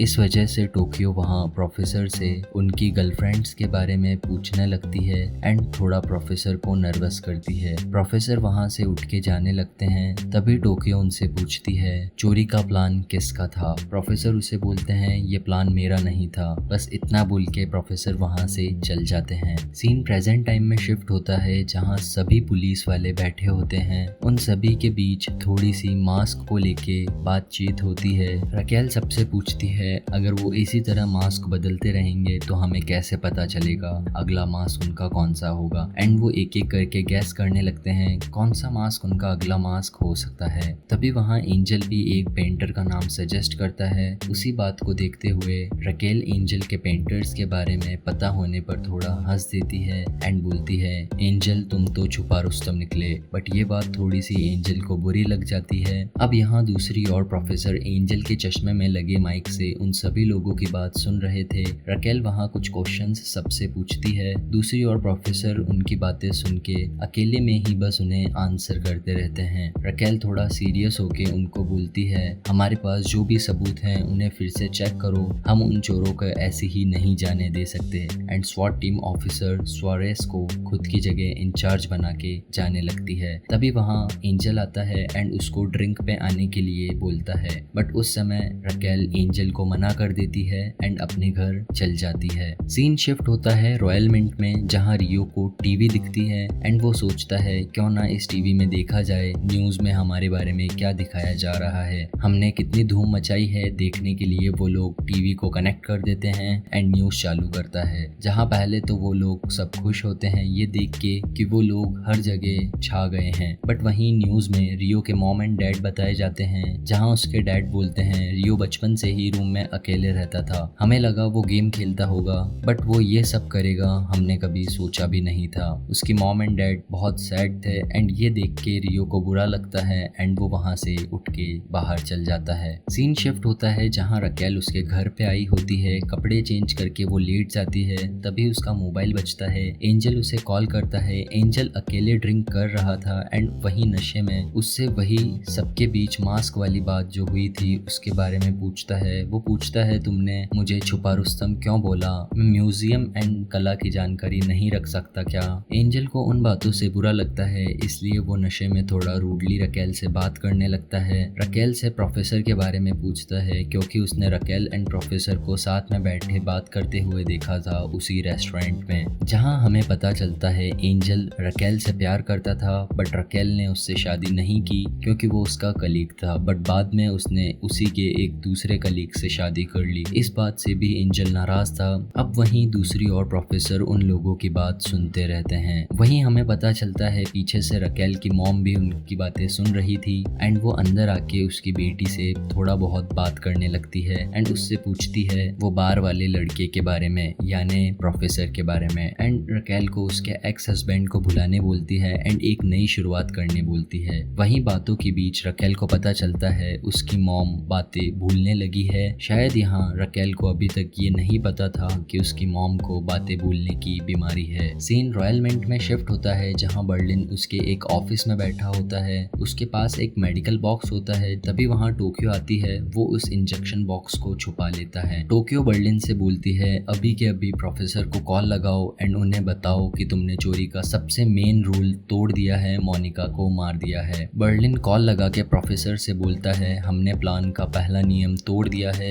एक होस्टेज को मार दिया है। वैसे हमने उसे नहीं मारा, डेनवर ने मारा, बट ऑर्डर्स हमने ही दिए थे। टोक्यो इतना सुन के वहाँ से चल जाती है। अब प्रोफेसर उसे बोलते हैं सबसे जरूरी नियम था ये, इसे नहीं तोड़ना था। बर्लिन बोलता है उसने सेलफोन चुराया था, शायद वो उससे पुलिस को कॉल करती। अब यहाँ बर्लिन वही इंजेक्शन में एक दवाई भरता है एंड उसके नकल्स के बीच में इंजेक्शन लगाता है, बट बर्लिन फिर भी प्रोफेसर को बोलता है आप हमें सजा दीजिए, बट ये बात अभी तक किसी को नहीं पता हमने उसे मरवाया है। प्रोफेसर उसे बोलते हैं वो लोग जल्द ही सबके जिंदा होने का सबूत मांगेंगे एंड इतना बोल के प्रोफेसर कॉल रख देते हैं एंड वहीं उन्होंने उनके बैग्स एंड बाकी सामान सिक्योरिटी गार्ड को दिए थे। जब पुलिस सीसीटीवी फुटेज चेक करती है तो उन्हें वही सामान दिखता है जहां उन्हें एक कार की चाबी मिलती है। उसी की थोड़ी जांच करने पर उन्हें कार का मॉडल नंबर पता चलता है जिससे वो ओनर पता लगा सकते थे। एंजल के चश्मे में लगे ट्रांसमीटर से ये सारी बात प्रोफेसर सुन लेते हैं एंड वो कंफर्म करने के लिए उसी क्रश्ड कार की फोटो को ढूंढते हैं जो उन्होंने हेलसिंकी को क्रश्ड करने के लिए दी थी, बट उन्हें उस फोटो को देख के शक होता है। प्रोफेसर रॉयल मिंट में कॉल करके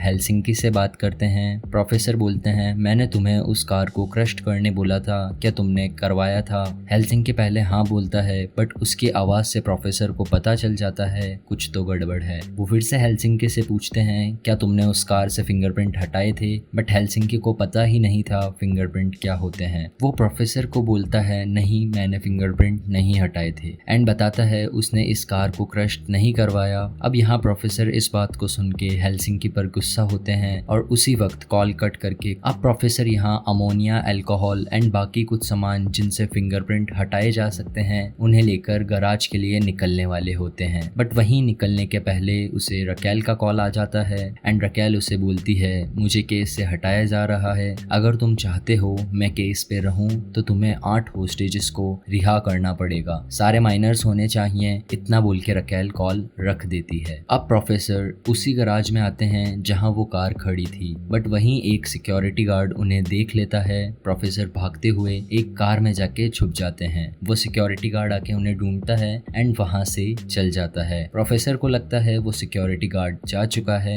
बट वो सिक्योरिटी गार्ड वहां से नहीं जाता। वो वहीं पड़ी क्रेन की मदद से उस कार को हवा में उठा देता है जिसमें प्रोफेसर छुपे हुए थे। प्रोफेसर चिल्लाते हैं, प्लीज मुझे नीचे उतारो, बट वो गार्ड उन्हें वहीं हवा में झुलाने लगता है। तभी प्रोफेसर को पर्सनल फोन पर रकेल का कॉल आता है एंड रकेल प्रोफेसर को यानी सेल्वा को शाम को डिनर डेट के लिए बोलती है। वहीं प्रोफेसर उस समय उसे हाँ बोल देते हैं। अब वो गार्ड प्रोफेसर को नीचे उतारता है एंड बोलता है, तुम दीवार कूद के आए थे, मैं पुलिस को बुलाऊंगा। प्रोफेसर उसे पैसे देने लगते हैं, बट वो गार्ड उसके पास खड़े कुत्ते को प्रोफेसर पे छोड़ देता है। प्रोफेसर उस समय वहां से भाग जाते हैं। सीन शिफ्ट होता है रॉयल मिंट में, एक रूम में जहां कुछ लड़कियों को अलग रखा गया था जिन्हें डिप्रेशन या कोई दूसरी ऐसी ही बीमारी थी। वहीं उस रूम में बर्लिन आता है। अब यहाँ बर्लिन एक लड़की को दूसरे रूम में ले जाके बैठा देता है। दूसरे रूम में लेके जाने का मेन मकसद यही था बाकी सभी होस्टेजेस में डर बना रहे उनका। सीन शिफ्ट होता है एक दूसरे रूम में जहाँ रियो बैठा होता है एंड कुछ बॉम्ब्स रेडी कर रहा था प्रोफेसर के कहने पे। तभी वहाँ टोक्यो आती है।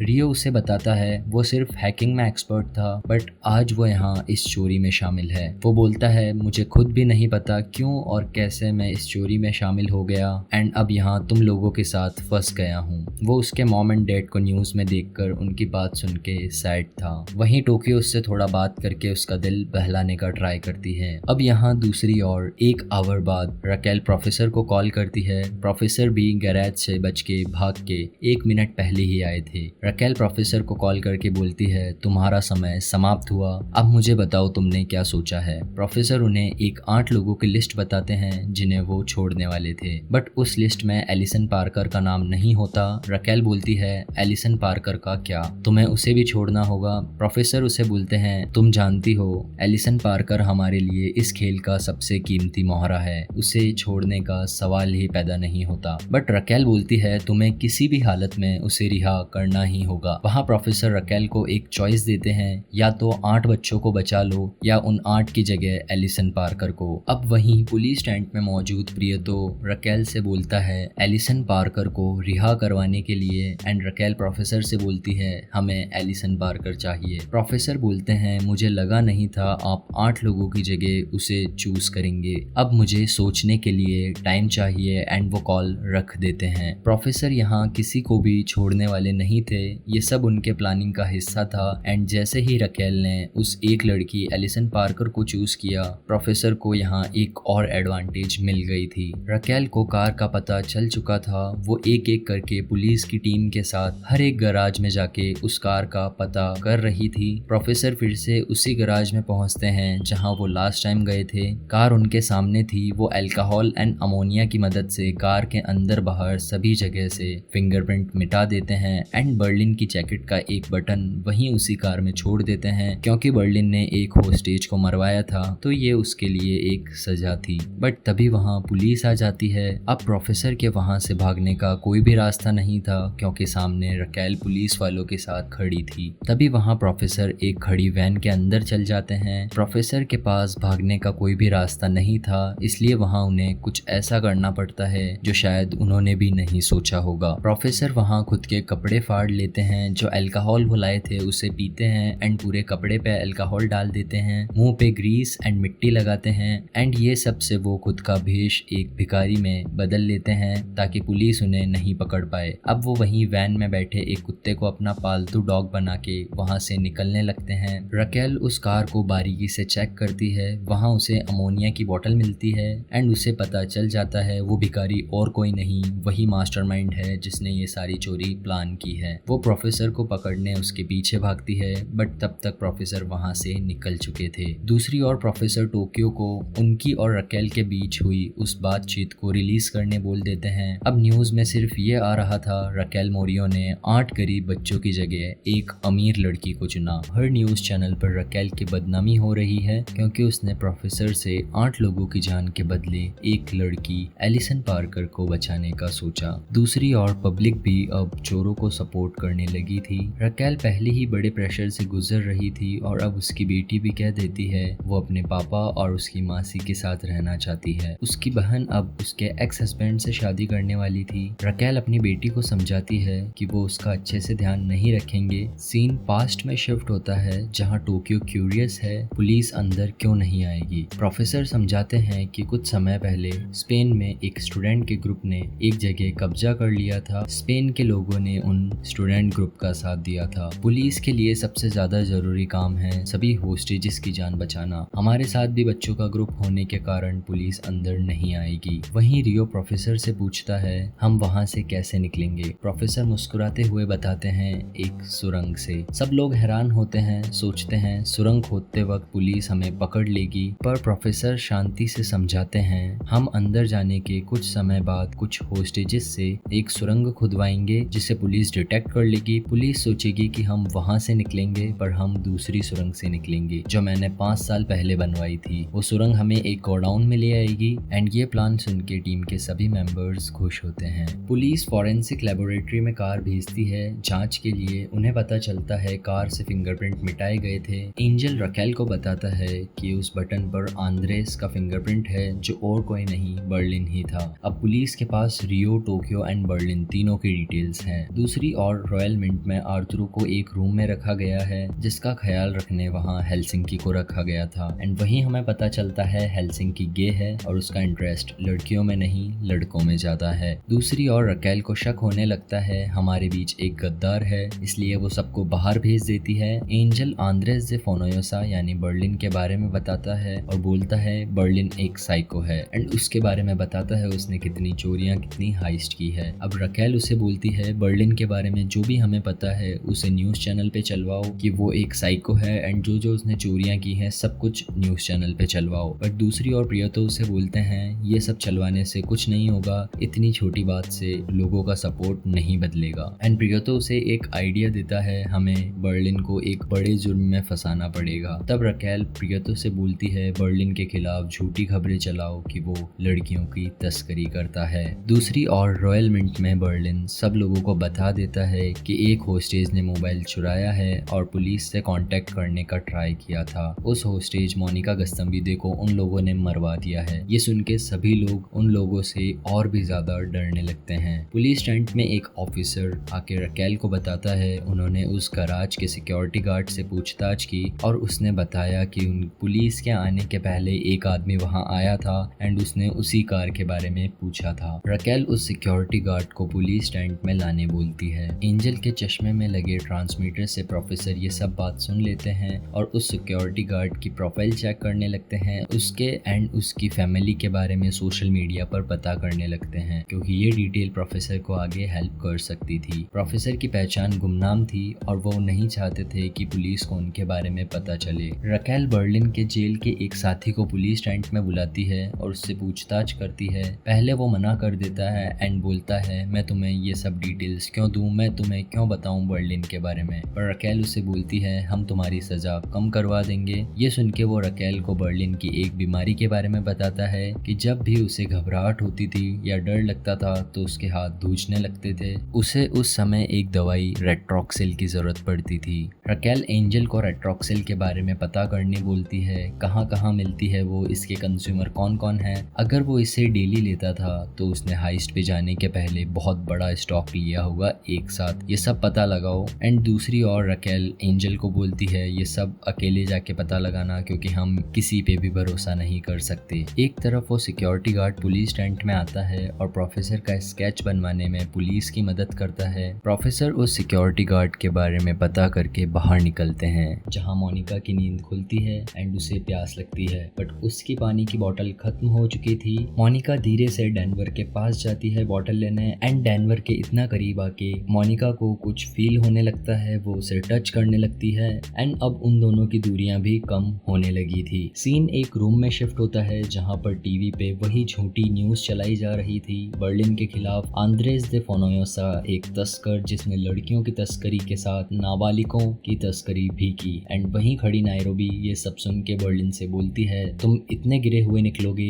ये किसी ने सोचा भी नहीं होगा। बट ये सब सच नहीं था। बर्लिन को ये सुन के नायरोबी पे गुस्सा आता है एंड वो उसका गला पकड़ के उसे वहीं एक टेबल पे गिरा देता है और समझाता है हम चोर हैं पर हम इतने भी गिरे हुए नहीं कि हमने नाबालिग लड़कियों की तस्करी की हो। हमारे बारे में झूठी खबरें फैलाई जा रही है। हम कभी उस कार में नहीं बैठे पर हम जानते हैं उस कार में कौन बैठा था। बर्लिन नायरोबी से पूछता है आप बता सकते हैं इस वक्त डेनवर कहाँ मिलेगा। सीन शिफ्ट होता है एक वॉल्ट में जहाँ मॉस्को सुरंग खोदने के लिए आए हुए थे। तभी वहाँ टोक्यो आती है। लास्ट एपिसोड में टोक्यो ने एलिसन पार्कर को डरा के किस किया था एंड वो सब वहीं मॉस्को ने देख लिया था। टोक्यो उस वॉल्ट में आके मॉस्को से बात करने का ट्राई करती है बट मॉस्को उससे सही से बात नहीं करते। मॉस्को उससे पूछते हैं तो उस लड़की को गन पॉइंट पे लेके किस करी, अब क्या तेरा मन रियो से भी भर गया है? ये सुन के टोक्यो पूछती है आपको क्यों ऐसा लगा? मॉस्को बोलते हैं क्योंकि तू ऐसी ही टाइप की है। सीन पास्ट में शिफ्ट होता है जहाँ Tokyo, Denver, Nairobi and Rio party करते हैं एंड पार्टी के बाद टोक्यो एंड डेनवर एक रूम में जाते हैं। वो बात करने लगते हैं एंड डेनवर को कहीं ना कहीं उस समय ऐसा लगता है कि उन दोनों के बीच कुछ हो सकता है बट तभी वहाँ मॉस्को आ जाते हैं एंड बोलते हैं मेरा सुट्टा खत्म हो गया है, क्या तुम लोगों के पास सुट्टा मिलेगा? मॉस्को वहीं बैठ जाते हैं। डेनवर मॉस्को को काफी इशारे करता है। उसका एंड टोक्यो का सीन सेट हो सकता है, बाबा आप जाओ, बट मॉस्को जानबूझ के वहाँ रुक जाता है बट वहीं टोक्यो भी उन दोनों को रूम से जाने बोल देती है। डेनवर मॉस्को पे थोड़ा चिढ़ जाता है एंड उन पे गुस्सा होके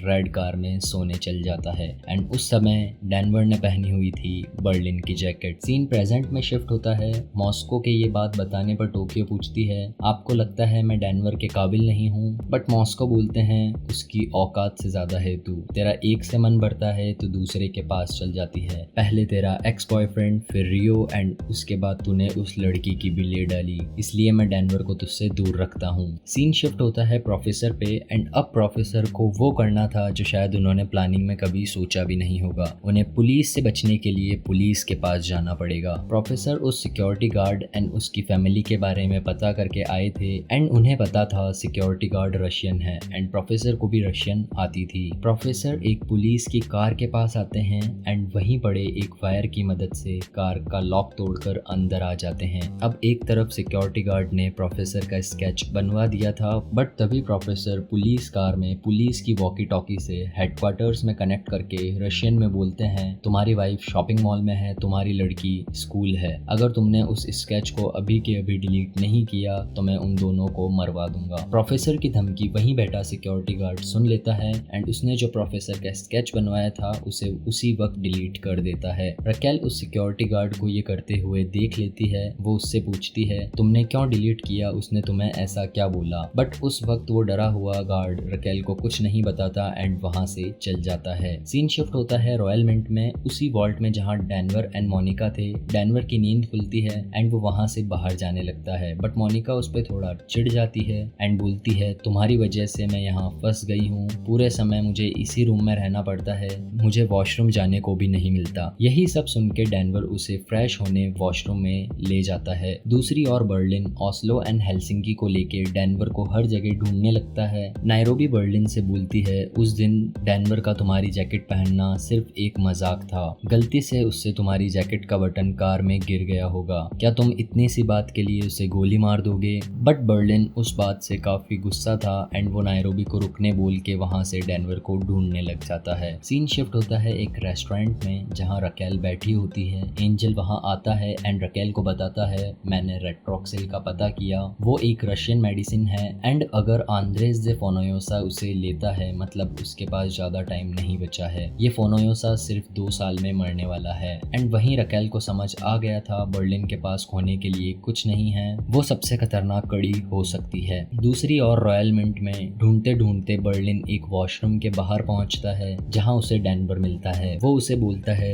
तुम्हारी वजह से आज मेरा चेहरा हर न्यूज चैनल पे है एंड मैं हर जगह बदनाम हो चुका हूँ। अब क्योंकि डेनवर उस समय मोनिका को लेके वॉशरूम आया था, मोनिका अंदर ही थी एंड डेनवर नहीं चाहता था ये बात बर्लिन को पता चले। डेनवर घबराया हुआ था। वो बर्लिन से बोलता है मुझसे गलती हुई, मुझे शायद तुम्हारी जैकेट नहीं पहननी चाहिए थी बट अगर तुम्हें चाहिए तो इस गलती के बदले में मैं मेरे हिस्से में से इस चोरी के बाद 15 मिलियन यूरोस तुम्हें दे दूंगा। ये बात सुन के बर्लिन डेनवर से बोलता है मैं आया तो तुम्हारे पैर पे गोली मारने था बट तुमने जो बात की है अब लगता है गोली सीधा तुम्हारे भेजे में मारना सही रहेगा। एंड वहीं उन लोगों की बात के बीच बर्लिन को वॉशरूम के अंदर से आवाज आती है एंड जैसे ही बर्लिन अंदर चेक करता है उसे पता चलता है मोनिका गस्तंबीदे जिसे शुक्रवार को गोली मार दी थी वो आज इतवार को भी जिंदा है। बर्लिन उस बटन की वजह से डेनवर को मारने आया था एंड जैसे ही उसे पता चलता है मोनिका गस्तंबीदे अभी तक जिंदा है तो वहाँ का माहौल काफी गर्म हो जाता है। सब लोग एक दूसरे के ऊपर गन तान लेते हैं। नायरोबी काफी समझाने का ट्राई करती है हमारा प्लान पूरी तरीके से सही चल रहा है,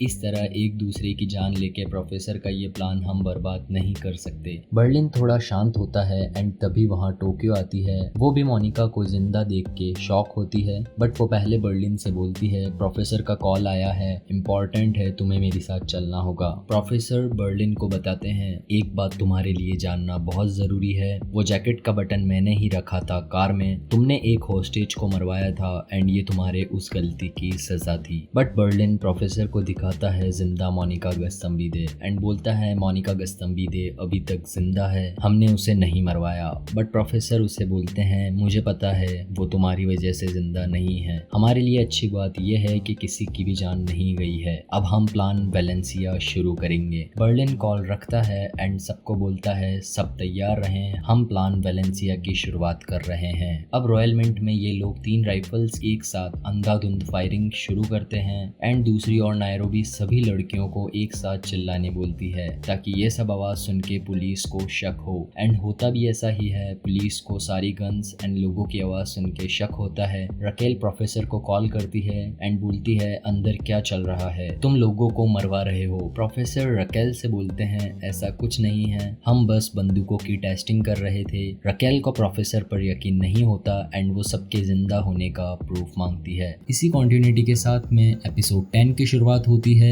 जहां रॉयल मिंट में स्कूल के बच्चे एक वॉशरूम में आए हुए थे। उन सब ने न्यूज देखी थी जहां पुलिस ने 8 बच्चों की जगह एलिसन पार्कर को चुना। इसी वजह से सभी बच्चे एलिसन पार्कर से नाराज थे एंड वो सब मिलके एलिसन पार्कर को घेर लेते हैं। वो सब लोग एलिसन के कपड़े खराब करने लगते हैं, तंग करने लगते हैं, बट तभी वहाँ नायरोबी आ जाती है, सबको वहाँ से डरा के भेज देती है एंड एलिसन पार्कर को रोक के नायरोबी उससे बात करती है, उसे थोड़ा हौसला देती है एंड बोलती है तुम सब कर सकती हो, तुम्हें किसी से डरने की जरूरत नहीं है। सीन शिफ्ट होता है पुलिस स्टैंड में जहां अब रकेल पुलिस के मोबाइल से सेल्वा को पर्सनल फोन पे कॉल करती है एंड उससे रात को डिनर डेट के लिए पूछती है एंड प्रोफेसर भी उसे हाँ बोल देते हैं। वहीं कॉल रखने के बाद एंजल रकेल को उसी दवाई रेट्रोक्सिल के बारे में बताने लगता है। रकेल पहले सब लोगों को बाहर भेज देती है क्योंकि उसे शक था कोई ना कोई उनके बीच गद्दार है एंड फिर एंजल उसे लास्ट 5 मंथ का रेट्रोक्सिल का डेटा दिखाता है जिनसे उन्हें पता चलता है टोलेडो में 3 मरीज हैं बट दवाइयाँ 40 मरीजों के लिए भेजी गई है, मतलब किसी ने बल्क में दवाइयाँ मंगवाई थी। एंड वहीं उन्हें एक एड्रेस मिलता है, एक फार्मेसी का एड्रेस जहाँ ये सारे रिकॉर्ड्स मिल सकते थे एंड रकेल एंजल को बोलती है तुम वहाँ जाओ एंड पता लगाओ एंड अकेले जाना, किसी को ये बात पता नहीं चलनी चाहिए। वहाँ जाके तुम जो भी तुम्हें परचेज सेल्स रिकॉर्ड जो भी मिलता है सब कलेक्ट करके लेके आओ। वहीं एंजल के चश्मे में लगे ट्रांसमीटर से प्रोफेसर उन फार्मेसी स्टोर्स के बारे में सुन लेते हैं। दूसरी ओर अब रकेल ने सबके जिंदा होने का प्रूफ मांगा था प्रोफेसर से एंड प्रोफेसर भी उन्हें सभी होस्टेजेस के रिकॉर्डेड वीडियोस सेंड कर देते हैं, बट उनकी क्वालिटी लो करके भेजी गई थी जिनसे पुलिस को शक हो एंड एज एक्सपेक्टेड पुलिस को शक हो जाता है इन वीडियोस के साथ छेड़छाड़ की गई है। रकेल प्रोफेसर को कॉल करके बोलती है प्रूफ ऑफ लाइफ के साथ यूं छेड़छाड़ करना अच्छी बात नहीं थी एंड रकेल प्रोफेसर से बोलती है तुम्हारे पास 2 रास्ते हैं, या तो मैं अंदर टैंक्स भेजूं या फिर हम अंदर कॉफी पर मिलते हैं एंड तुम मुझे एक एक करके सभी होस्टेजेस से मिलवा दो। प्रोफेसर रकेल से बोलते हैं आपके साथ कॉफी पीने में मजा तो आएगा एंड इतना बोल के कॉल रख देते हैं। अब यहाँ रकेल रॉयल मिंट के अंदर जाती है, उसके स्वागत के लिए रियो, बर्लिन एंड टोक्यो मौजूद थे। वो लोग रकेल को चेक करते हैं एंड उन्हें पता चलता है उसके कपड़ों में एक ट्रांसमीटर लगा है एंड टोक्यो उसके कपड़ों में हाथ डालकर उस ट्रांसमीटर को निकाल लेती है। वो ट्रांसमीटर बर्लिन को देती है एंड बर्लिन रियो को देके बोलते हैं इस ट्रांसमीटर को तोड़ दो। बट यहाँ पुलिस ने भी एक चाल खेली थी, उस ट्रांसमीटर पे रियो का बचपन का नाम लिखा हुआ था रायो, जो उसे उसकी मॉम बुलाती थी एंड रियो उसे देखकर अपने पास रख लेता है। सीन शिफ्ट होता है एक रेस्टोरेंट में जहाँ एंजल बैठा था, तभी वहाँ प्रोफेसर आते हैं एंड एंजल से हाइस्ट के बारे में पूछने लगते हैं। अब यहाँ इन दोनों की बात अच्छे से होने लगती है। एंजल प्रोफेसर से पूछता है आप क्या करते हैं। प्रोफेसर उन्हें बताते हैं बस साइडर का बिजनेस सोच रहा हूँ, अभी साइडर बनाने का ट्राई करता हूँ। एंजल उसे बताता है उसने भी बचपन में बहुत साइडर पिया है, उसकी मॉम बनाती थी एंड एंजल प्रोफेसर से बोलता है मैं एक बार टेस्ट जरूर करना चाहूंगा। प्रोफेसर भी उसे बोलते हैं हाँ जरूर, मैं आपके लिए एक बोतल ले आऊंगा।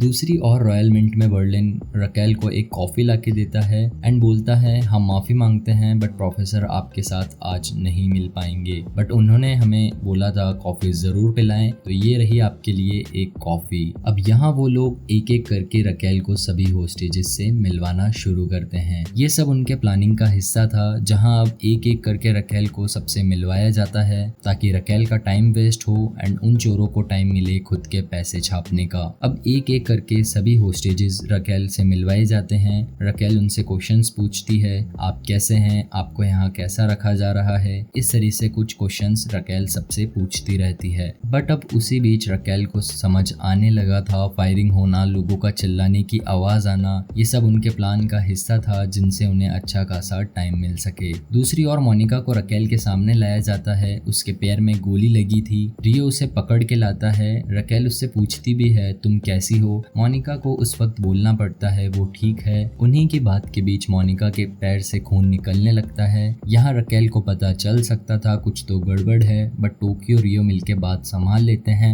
एंड मोनिका को फिर से अंदर लेके चल जाते हैं। वहीं दूसरी ओर आर्थुरो एलिसन पार्कर के पास जाता है एंड उसे बोलता है तुम एक वॉल्ट में जाके छुप जाओ, वो लोग तुम्हें रकेल से नहीं मिलवा पाएंगे, पुलिस को लगेगा अंदर कुछ तो गड़बड़ है एंड उन लोगों को अंदर आना पड़ेगा। पहले एलिसन पार्कर मना कर देती है, बट आर्थुरो के समझाने के बाद वो आर्थुरो की बात मान जाती है एंड जब नायरोबी उसे लेके जाती है रकेल के पास, तब वो वॉशरूम का बहाना देके वहां से भाग जाती है एंड एक लॉकर में जाके छुप जाती है। दूसरी ओर एक रूम में कुछ लड़कियों को रखा गया था जिन्हें डिप्रेशन या कुछ और ऐसी ही प्रॉब्लम थी। वहीं एक लड़की आरियातना बहुत डरने लगती है, उसे लगता है ये सब लोग चोरी के बाद हम लोगों को मार देंगे एंड उसी डर के चलते वो बर्लिन के पास चल जाती है, उसे रिझाने लगती है, बोलती है मैं वो सब करूंगी जो तुम चाहते हो। उसे लगता है शायद वो बच जाएगी अगर वो बर्लिन के साथ होगी एंड इसी डर के चलते वो बर्लिन के साथ इंटीमेट हो जाती है। दूसरी ओर एलिसन को भागते एंड छुपते हुए प्रोफेसर देख लेते हैं। वो रॉयल मिंट में कॉल करके बताने वाले होते हैं, बट उसी वक्त प्रोफेसर के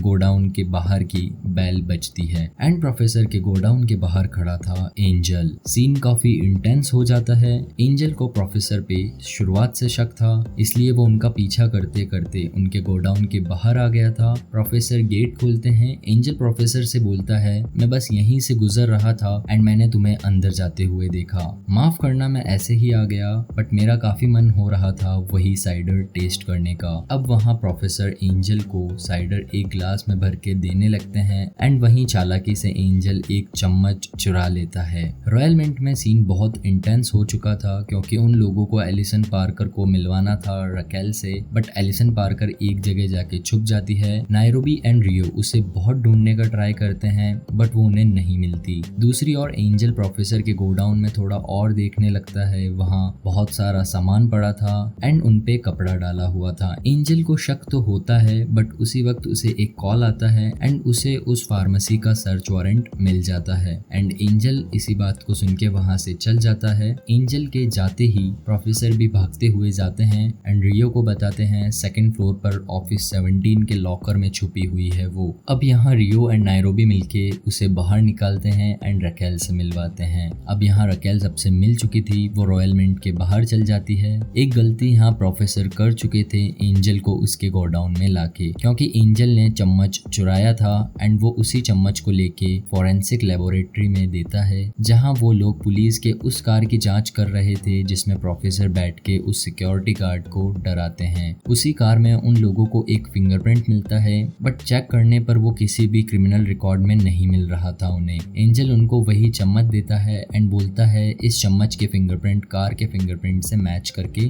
देखना एंड फिर वो वहाँ से निकल जाता है उसी फार्मेसी के लिए। दूसरी ओर अब Berlin, Denver, Rio, Tokyo and Nairobi को उसकी बीमारी के बारे में बताता है एंड बोलता है हमारे पास 2 साल और हैं। ये बीमारी लाखों में से किसी एक को होती है, तो हम बहुत किस्मत वाले हैं, तो आप लोगों को दुखी होने की जरूरत नहीं है। वहीं रियो उस माइक को चेक करता है जिसपे उसका नाम रायो लिखा हुआ था। अंदर उसे एक मेमोरी कार्ड मिलता है जिसमें उसके मम्मी एंड पापा की क्लिप मिलती है। क्लिप में उसके मम्मी पापा बोलते हैं तुम ये चोरी छोड़ दो, पुलिस का साथ दो, पुलिस तुम्हारी सजा कम करवा देगी। रकेल को पता था एनिमल कॉर्टेस यानी रियो उनकी टीम की सबसे कमजोर कड़ी है एंड अगर वो उस क्लिप को देख के सरेंडर करेगा तो पुलिस की एक तरह से जीत हो जाएगी। एंजल को सर्च वारंट मिल गया था फार्मेसी में जाके चेकिंग करने का। एंजल अकेले कार में बैठ के उस फार्मेसी तक पहुंचता है, बट वहां पहुंच के उसे पता चलता है वहां जस्ट हुई है एक चोरी, जहां एक आदमी सारे परचेज सेल्स रिकॉर्ड लेके जा चुका था। जहां अब एंजल रकेल को कॉल करके बोलता है मेरे पहुंचने से पहले यहाँ कोई पहुंच गया, उसने सारे रिकॉर्ड्स चुरा लिए। ये बात सिर्फ हम दोनों को पता थी। एंड एंजल रियलाइज कि सिर्फ उन दोनों को ये बात पता थी। अब एंजल को रकेल पे शक होने लगता है। दूसरी ओर जैसे ही रकेल को पता चलता है एंजल के पहुंचने के पहले वहां चोरी हुई है, तो उसका शक भी एंजल की ओर बढ़ने लगता है। सीन रॉयल मिंट में शिफ्ट होता है, जहां एक वॉल्ट में मॉस्को खुदाई कर रहे थे। तभी उन्हें उस टनल में मिट्टी मिलती है। मतलब अब कंक्रीट की लेयर खत्म हो गई थी, अब उन्हें बस मिट्टी निकालनी थी। एंड ये टनल थी उनके बाहर जाने का रास्ता। वहाँ एक एक करके टोक्यो, बर्लिन, रियो आते हैं। सब टनल को देख के खुश थे। एंड वही मनी हाइस्ट का एक आइकॉनिक सॉन्ग बेला चाओ चलता है, जिसपे ये सब लोग डांस करते हैं एंड बहुत खुश होते हैं क्योंकि उनका बाहर जाने का रास्ता उन लोगों को मिल गया था। वो लोग जश्न मना रहे थे, बट उन्हें ये नहीं पता था आगे क्या क्या होने वाला है। दूसरी और एक वॉशरूम में जहाँ आर्तुरो आया हुआ था, वहीं उसे पास वाले वॉशरूम में एक होस्टेज हाटिंडो मिलता है। एंड वो उसको देख के खुश था।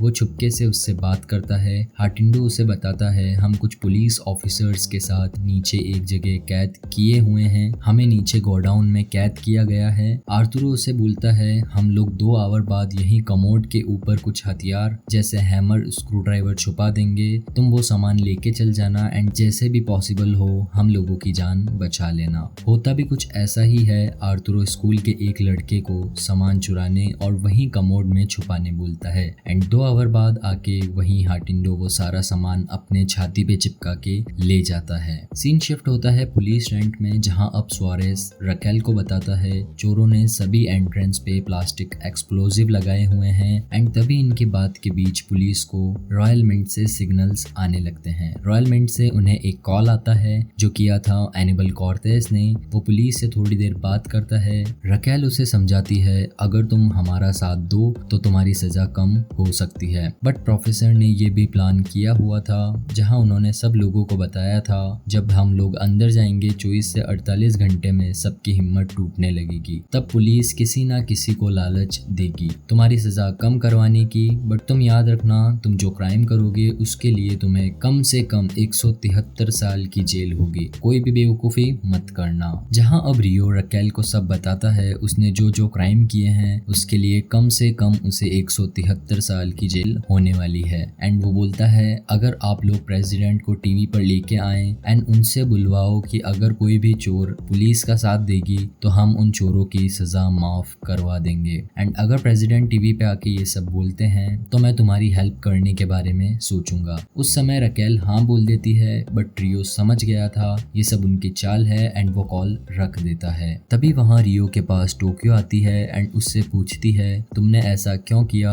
एंड उसे बोलती है अगर तुमने पुलिस का साथ दिया तो मुझसे बच के रहना, मैं तुम्हें मार दूंगी। दूसरी ओर नायरोबी बर्लिन को सारी बात बताती है। एलिसन पार्कर भागी एंड छुप गई थी। इसी वजह से बर्लिन एलिसन पार्कर को उसकी मैम के साथ ऑफिस में बुलाता है एंड वहीं कुछ अजीब अजीब सी बात करने लगता है, जिससे एलिसन पार्कर थोड़ी डरने लगे। बट एलिसन पार्कर उससे नहीं डरती एंड वो उसे जवाब देने लगती है। बर्लिन फिर एलिसन पार्कर को उसके फैमिली मेंबर्स, बहन, आंटी की कुछ फोटोज बताता है एंड उसे थोड़ा धमकाने का ट्राई करता है एंड बोलता है अगर तुम चुपचाप हमारा साथ नहीं दोगी तो कभी भी तुम्हारे कोई भी फैमिली मेंबर्स को मारा जा सकता है। सीन शिफ्ट होता है पुलिस टेंट में, जहां अब इन लोगों को पता चल गया था अंदर चोर टनल खोद रहे हैं भागने के लिए। रकेल सुआरेस से बोलती है जल्द से जल्द पता लगाओ चोर लोग कहां से भागने वाले हैं, उनकी टनल कौन सी होने वाली है। एंड वहीं उनके बात के बीच एंजल आ जाता है। रकेल सभी लोगों को टेंट से बाहर भेज देती है एंड एंजल से बात करने लगती है। अब यहाँ एंजल को रकेल पे एंड रकेल को एंजल पे शक था। दोनों को एक दूसरे पे शक था कि उनमें से कोई चोरों से मिला हुआ है। एंड वहीं उन दोनों की इसी बात की वजह से लड़ाई हो जाती है। एंजल भी रकेल को सुना देता है, बट रकेल इंचार्ज थी एंड वो एंजल को केस से हटा देती है। रॉयल मिंट में उसी वॉल्ट में मोनिका अकेली बैठी होती है एंड वो उसके एंड आर्थुरो के बारे में सोचने लगती है, कैसे उसने वादा किया साथ रहने का एंड जब बारी आई तो वो अपने वादे से मुकर गया। तभी वहाँ डेनवर आता है। डेनवर उसके लिए कुछ बिस्किट्स टॉफीज लाया था एंड वो उससे बात करता रहता है। उसी बीच मोनिका उसे किस कर देती है। दोनों एक दूसरे से थोड़े बहुत अट्रैक्टेड थे एंड वहीं वो दोनों इंटीमेट हो जाते हैं। दूसरी ओर रात का समय हो चुका था। एंजल रकेल को कॉल करके बोलता है, मैं जानता हूँ माहौल काफी गर्म हो गया था, बट प्लीज तुम मुझ पे भरोसा करो, मैं गद्दार नहीं हूँ, मैंने कोई भी गद्दारी नहीं की है। रकेल, अगर तुम मुझे निकाल दोगी तो मेरी पूरी लाइफ खराब हो जाएगी, प्लीज इस बारे में सोचो एंड मुझे कॉल करो। एंड इतना बोल के वो कॉल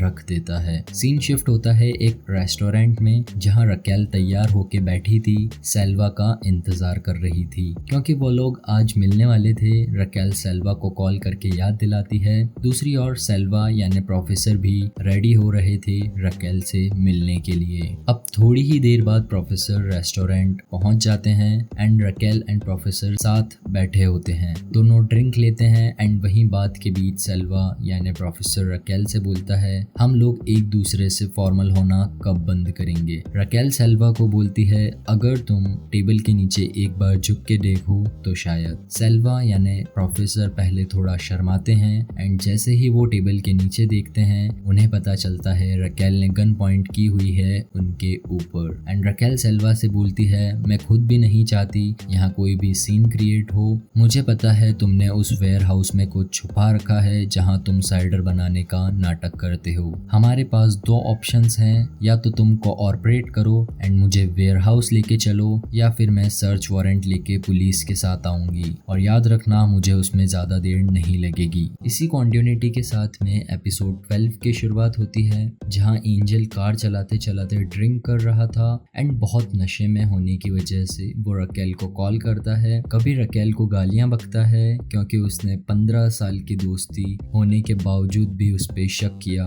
एंड गालियां बकने के बाद वो कभी उसे सॉरी बोलता है। वो फुल नशे में था। दूसरी ओर अब रकेल प्रोफेसर के साथ उनके वेयरहाउस पहुंचती है। प्रोफेसर को अंदाजा था कि रकेल उसके छुपने की जगह जरूर देखेगी और जब बटुआ पैसों से भरा हुआ हो तो एक स्टोर रूम को एक पिक्चर सेट में बनाना कोई बड़ी बात नहीं थी। प्रोफेसर ने पूरी जगह को एकदम न्यू कर दिया था। रकेल को वो जगह देखकर बुरा लगता है क्योंकि उसने सेल्वा पर फिर से शक किया। वो सेल्वा से सॉरी बोलती है एंड वहीं उन दोनों के बीच किस हो जाती है। दूसरी ओर ड्रिंक एंड ड्राइव करते हुए एंजल को फॉरेंसिक लैब से कॉल आता है एंड वो लोग उसे बताते हैं वो जो चम्मच आपने दिया था उसके फिंगरप्रिंट कार के फिंगरप्रिंट से मैच कर चुके हैं। एंजल का शक सही निकला एंड अब एंजल को पता था प्रोफेसर की सच्चाई। वो रकेल को कॉल करता है क्योंकि एंजल ने रकेल को बहुत सारे वॉइस मेल पहले ही भेज दिए थे। इस वजह से रकेल का वॉइस मेल फुल हो चुका था। वो रकेल की मॉम के मोबाइल पे कॉल करके वॉइस मेल भेजता है। रकेल सेल्वा ही प्रोफेसर है, वही मास्टरमाइंड है जिसने सारी चोरी प्लान की है। वो तुम्हारे पास आके तुम्हारा फायदा उठा रहा है, सेल्वा ही मास्टरमाइंड है। बट यही मैसेज भेजते वक्त उसके मोबाइल की बैटरी लो होने लगती है। वो मोबाइल ऑन करने का ट्राई करता है एंड उसी वक्त उसका एक बहुत बड़ा एक्सीडेंट हो जाता है। सीन शिफ्ट होता है रॉयल मिंट में, जहां आर्थुरो वही स्कूल वाले लड़के को बोलता है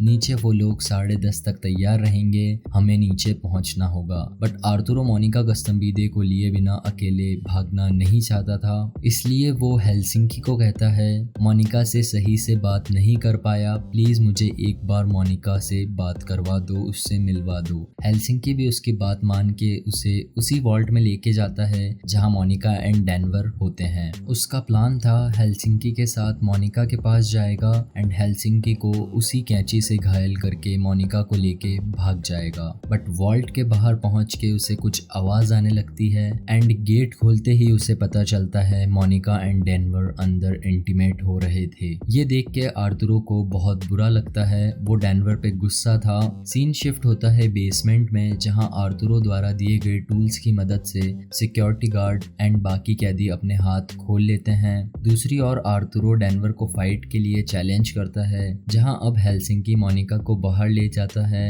एंड वॉल्ट को बंद कर देता है।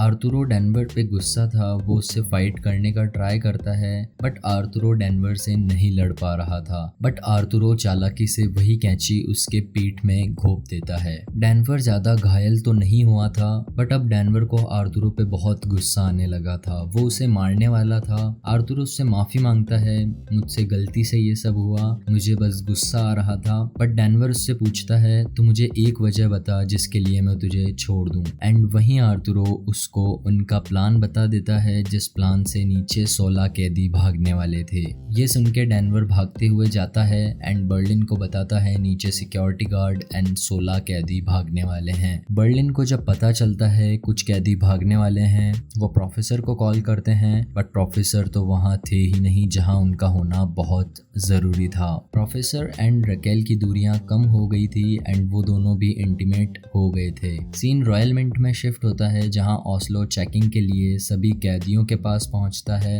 एंड वहां पहुंच के उसे पता चलता है कुछ कैदियों के हाथ खुले हुए हैं। वो सबको एक जगह बैठने बोलता है, बट वहीं पीछे से एक गार्ड लोहे की एक रॉड की मदद से उसके सर पे मार देता है एंड वहां से वो लोग भाग जाते हैं। रकेल के वेयर हाउस से जाने के बाद प्रोफेसर आराम से उनके कंप्यूटर रूम में पहुंचते हैं, बट जैसे ही वो पहुंचते हैं उन्हें पता चलता है कुछ कैदी वहां से भाग रहे हैं। उन कैदियों ने बाहर जाने का एक रास्ता ढूंढ लिया है, बट वहां प्लास्टिक एक्सप्लोजिव लगे हुए थे। प्रोफेसर ये देख के काफी टेंशन में आ जाते हैं। वो जल्दी से बर्लिन को कॉल करते हैं, बट बर्लिन उनका कॉल अटेंड नहीं कर पाता, क्योंकि बर्लिन उन कैदियों को रोकने के लिए रियो, नायरोबी एंड बाकी लोगों के साथ नीचे बेसमेंट में जा रहा था। नीचे वो कैदी भागने के लिए एक्सप्लोजिव गेट पे एक बहुत बड़ा धमाका कर देते हैं, जिससे उन्हें बाहर निकलने का एक रास्ता मिल जाता है। वो बाहर निकलते हैं। पुलिस भी धमाके की आवाज सुन के अलर्ट हो जाती है। सुआरेस चेक करता है बाहर आने वाले कैदी होस्टेजेस हैं। वो उसकी टीम को ऑर्डर देता है, जल्दी से अंदर जाओ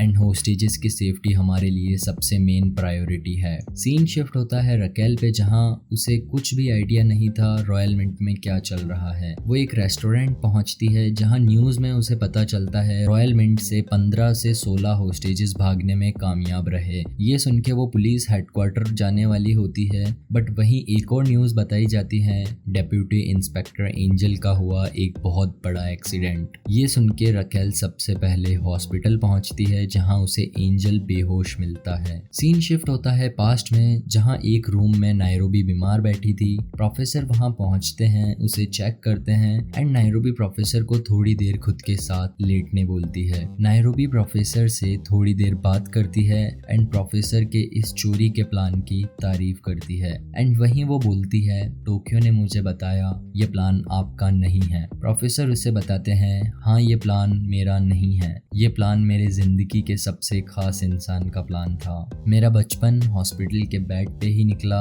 जहाँ मेरे पापा मुझे मिलने आते थे। वो मुझे दिन भर चोरी की कहानियां सुनाते थे जो उन्होंने फिल्मों में देखी थी एंड एक दिन उन्होंने मुझे सदी की सबसे एक्स्ट्रा ऑर्डिनरी फिल्म के बारे में बताया। उन्होंने बताया नोट एक मशीन से छपते हैं जो एक मनी फैक्ट्री में होती है। हम बिना किसी से कुछ चुराए खुद के नोट छाप सकते हैं, बट अंदर जाने के लिए हमें एक प्लान की जरूरत होगी, एक ऐसा प्लान जो मास्टर प्लान हो। एंड एक दिन बैंक के बाहर मेरे पापा को गोलियों से मार दिया गया। वो सारी कहानियां फिल्मों की नहीं थी, वो सब उनके खुद के चोरी के प्लान्स थे। सीन प्रेजेंट में शिफ्ट होता है, जहां एक एक्शन सीक्वेंस दिखाया जाता है। एक तरफ सुआरेस टीम को अंदर जाने बोलता है एंड वहीं हाइस्ट टीम भी रेडी थी उनका सामना करने के लिए। हाइस्ट टीम एक लोहे की मोटी प्लेट लेकर उस जगह को पैक करने आते हैं जहां से पुलिस अंदर आ सकती थी। दूसरी ओर पुलिस उनपे एक साथ फायरिंग स्टार्ट स्टार्ट कर देती है। ये लोग ट्रेंड नहीं थे कि पुलिस के सामने टिक पाएं, बट वहीं टोक्यो कवर लेके पीछे जाती है एंड एक M19 मशीन गन लेकर अंधाधुंध फायरिंग स्टार्ट कर देती है। मशीन गन के फायरिंग से सारी पुलिस हट जाती है एंड वो लोग जल्दी से गेट पे लोहे की प्लेट लगा के वेल्डिंग करके दरवाजा वहीं बंद कर देते हैं। वहीं हेलसिंकी बहुत टेंशन में था। वो सबसे पूछता है ओस्लो कहाँ है, ओस्लो कहाँ है। उसे पता चलता है ओस्लो के सर पे रॉड से मारने की वजह से उसका बहुत खून बह गया है एंड वो वहीं घायल बेहोश पड़ा था। हेलसिंकी उसे बोलता है मेरे भाई, मैं वादा करता हूँ जिसने भी ये तेरे साथ किया है मैं उससे बदला जरूर लूंगा। डेनवर पूछता है किधर था तूने पहले क्यों नहीं बताया। वो लोग भाग रहे हैं, तुम्हारी वजह से हमारा एक साथी घायल है। ओस्लो जिसके सर पे रॉड से मारी गई थी वो जिंदा तो था बट उसके सर पे बहुत गहरी चोट लगी थी। बट हेलसिंकी सबको बोलता है मेरे भाई को बस कुछ दवाइयों की जरूरत है एंड वो एकदम ठीक हो जाएगा। हमने बहुत बड़ी जंगें लड़ी है, ओस्लो को कुछ नहीं होगा। हेलसिंकी डेनवर से पूछता है किसका था ये भागने का प्लान, जहाँ डेनवर उसे बताता है आर्थुरो ने उसको बताया था प्लान के बारे में। हेलसिंकी बहुत गुस्से में था एंड वो आर्थुरो से उसके भाई का बदला लेना चाहता था। ओस्लो की हालत देख के बाकी सभी टीम के लोगों की भी हिम्मत टूटने लगी थी। वहीं जब हॉल में सभी होस्टेजेस बैठे हुए थे उनमें से एक बच्चों के ग्रुप की टीचर रियो से पूछती है कल रात को क्या हुआ, गोलियां चलने की आवाज आई थी। पहले रियो उसे बोलता है कुछ नहीं हुआ, बैठ जाओ, बट वो नहीं बैठती, पूछने लगती है क्या हुआ क्या हुआ। रियो बताता है कुछ होस्टेजेस भाग गए थे।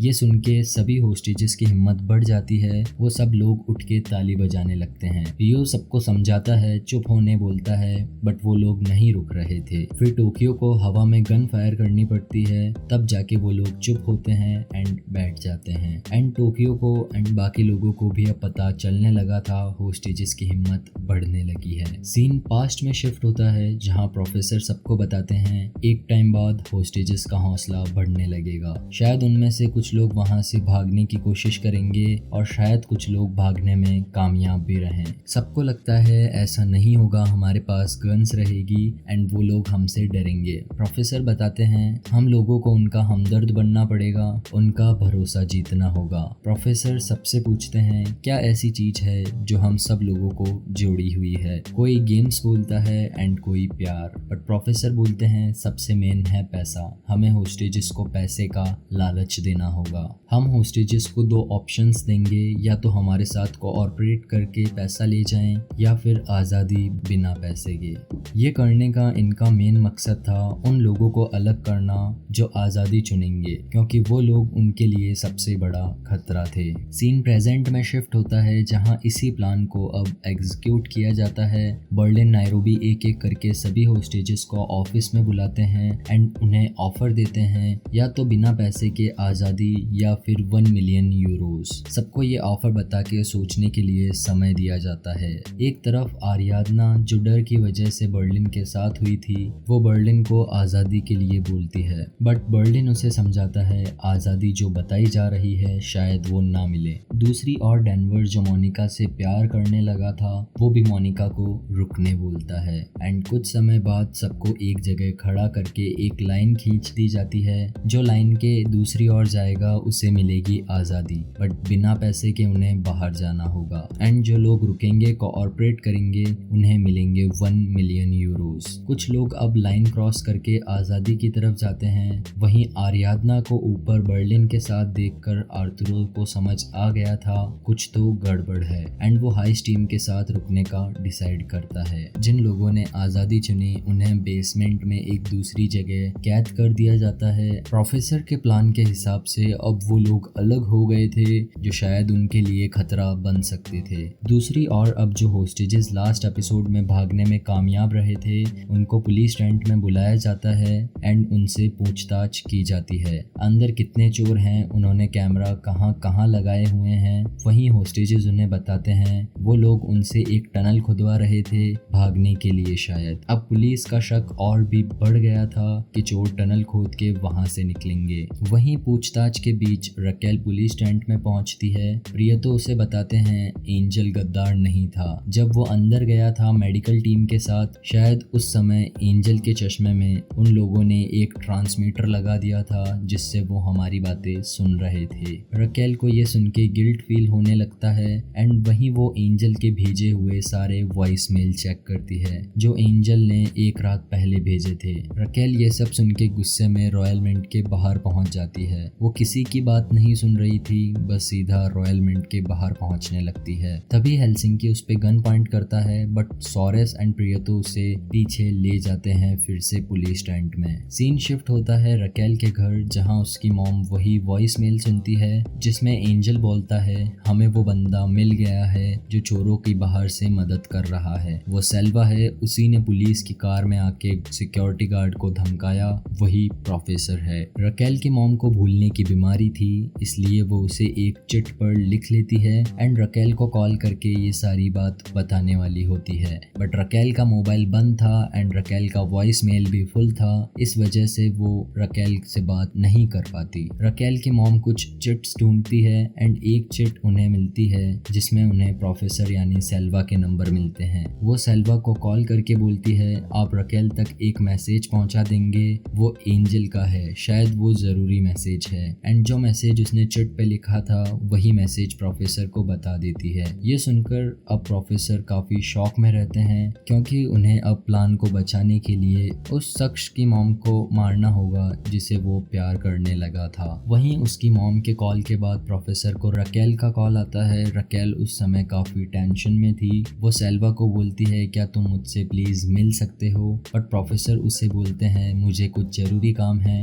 एंड इतना बोल के वो कॉल रख देते हैं। सीन शिफ्ट होता है रॉयल मिंट में जहां नायरोबी, रियो, टोक्यो सब बोलते हैं ओस्लो को बाहर भेजना होगा, बाहर इसका इलाज हो सकता है। बट बर्लिन सबको मना कर देते हैं। बर्लिन बोलता है कोई कहीं नहीं जाएगा एंड उस समय माहौल काफी गर्म हो जाता है। सब लोग बर्लिन पे गन तान देते हैं बट हेल्सिंकी बोलता है ओस्लो कहीं नहीं जाएगा, मैं ध्यान रखूंगा मेरे भाई का। दूसरी ओर प्रोफेसर डायरेक्ट पहुंचते हैं रकेल के घर उसकी मॉम को मारने के लिए। प्रोफेसर उसकी मॉम को बोलते हैं मैं सेल्वा हूँ, आपकी बेटी का दोस्त। रकेल की मॉम कॉफी पी रहे थे। वो सेल्वा को पूछती है क्या तुम कॉफी पीना पसंद करोगे। सेल्वा उसे हाँ बोल देता है। अब रकेल की मॉम को मारने के लिए उसके पास बहुत सारे तरीके थे बट प्रोफेसर ने सबसे आसान तरीका चुना, कॉफी में डाइऑक्सिन डालो जिससे उन्हें हार्ट अटैक आएगा एंड डायरेक्ट ऊपर का टिकट। वो करते भी कुछ ऐसा ही हैं। रकेल की मॉम की कॉफी में डाइऑक्सिन डाल देते हैं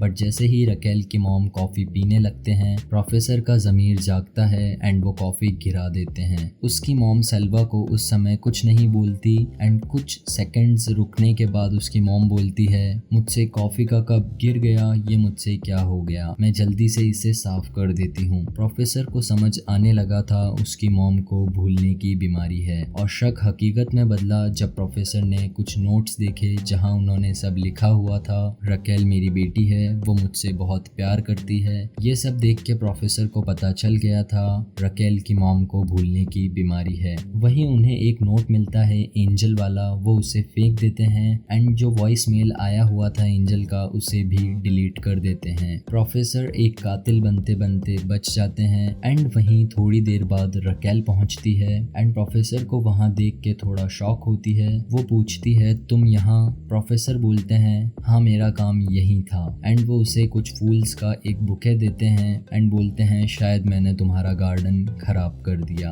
अब ये देख के रकेल काफी खुश होती है। अब रकेल, उसकी मॉम एंड प्रोफेसर साथ बैठे होते हैं, बात करते रहते हैं। जहाँ प्रोफेसर से गलती से निकल जाता है वो अंदर चोर बहुत दिनों से अंदर हैं। न्यूज में आया उनके पास बहुत सारी गन्स हैं एंड वो लोग फायरिंग कर रहे हैं। बट वहीं रकेल को समझ आता है कि अगर उन चोरों के पास गन्स है, बारूद है, तो ये सब चोरी प्लान करने के लिए वो सब एक जगह रुके होंगे जहां उन्हें आराम से टाइम मिला होगा ये सब चोरी प्लान करने के लिए। एंड वहीं उन्हें बर्लिन के मेडिसिन स्टोर का भी पता था। रकेल को लगता है फार्मेसी के पास ही वो लोग कहीं रुके होंगे। अब रकेल दूसरे रूम में जाके स्वारेस को बोलती है टोलेडो में एक ऐसी जगह ढूंढो जो एक 250 एकर्स की बड़ी प्रॉपर्टी हो, जिसके बीच में एक घर हो एंड फायरिंग से किसी भी पड़ोसी को शक ना हो। सुआरेस उसकी टीम को ऐसी ही प्रॉपर्टी ढूंढने लगा देता है। दूसरी ओर रूम के बाहर प्रोफेसर ये सब बात सुन लेते हैं। रकेल उन्हें अंदर बुलाती है एंड थोड़ी देर वो दोनों लेट जाते हैं। उन्हें वही प्रॉपर्टी मिल गई थी। सुआरेस रकेल को लोकेशन भेजता है। अब रकेल सेल्वा को बोलती है, क्या तुम ड्राइव कर सकते हो? मेरा एक जगह पहुंचना जरूरी है।